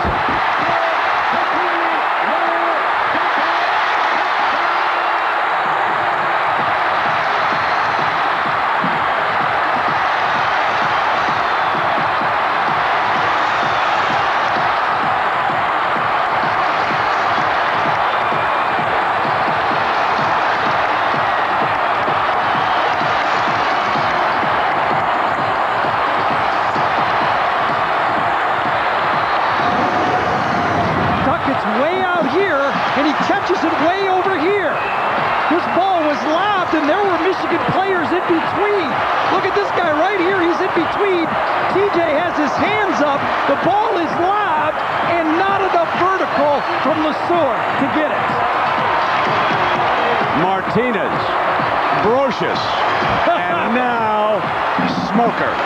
2 out, bottom of the 9th inning, and the Spartans win it. Let's go to Jackaloo.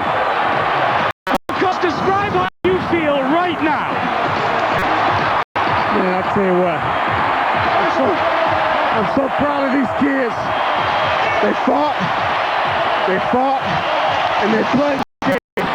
6 minutes.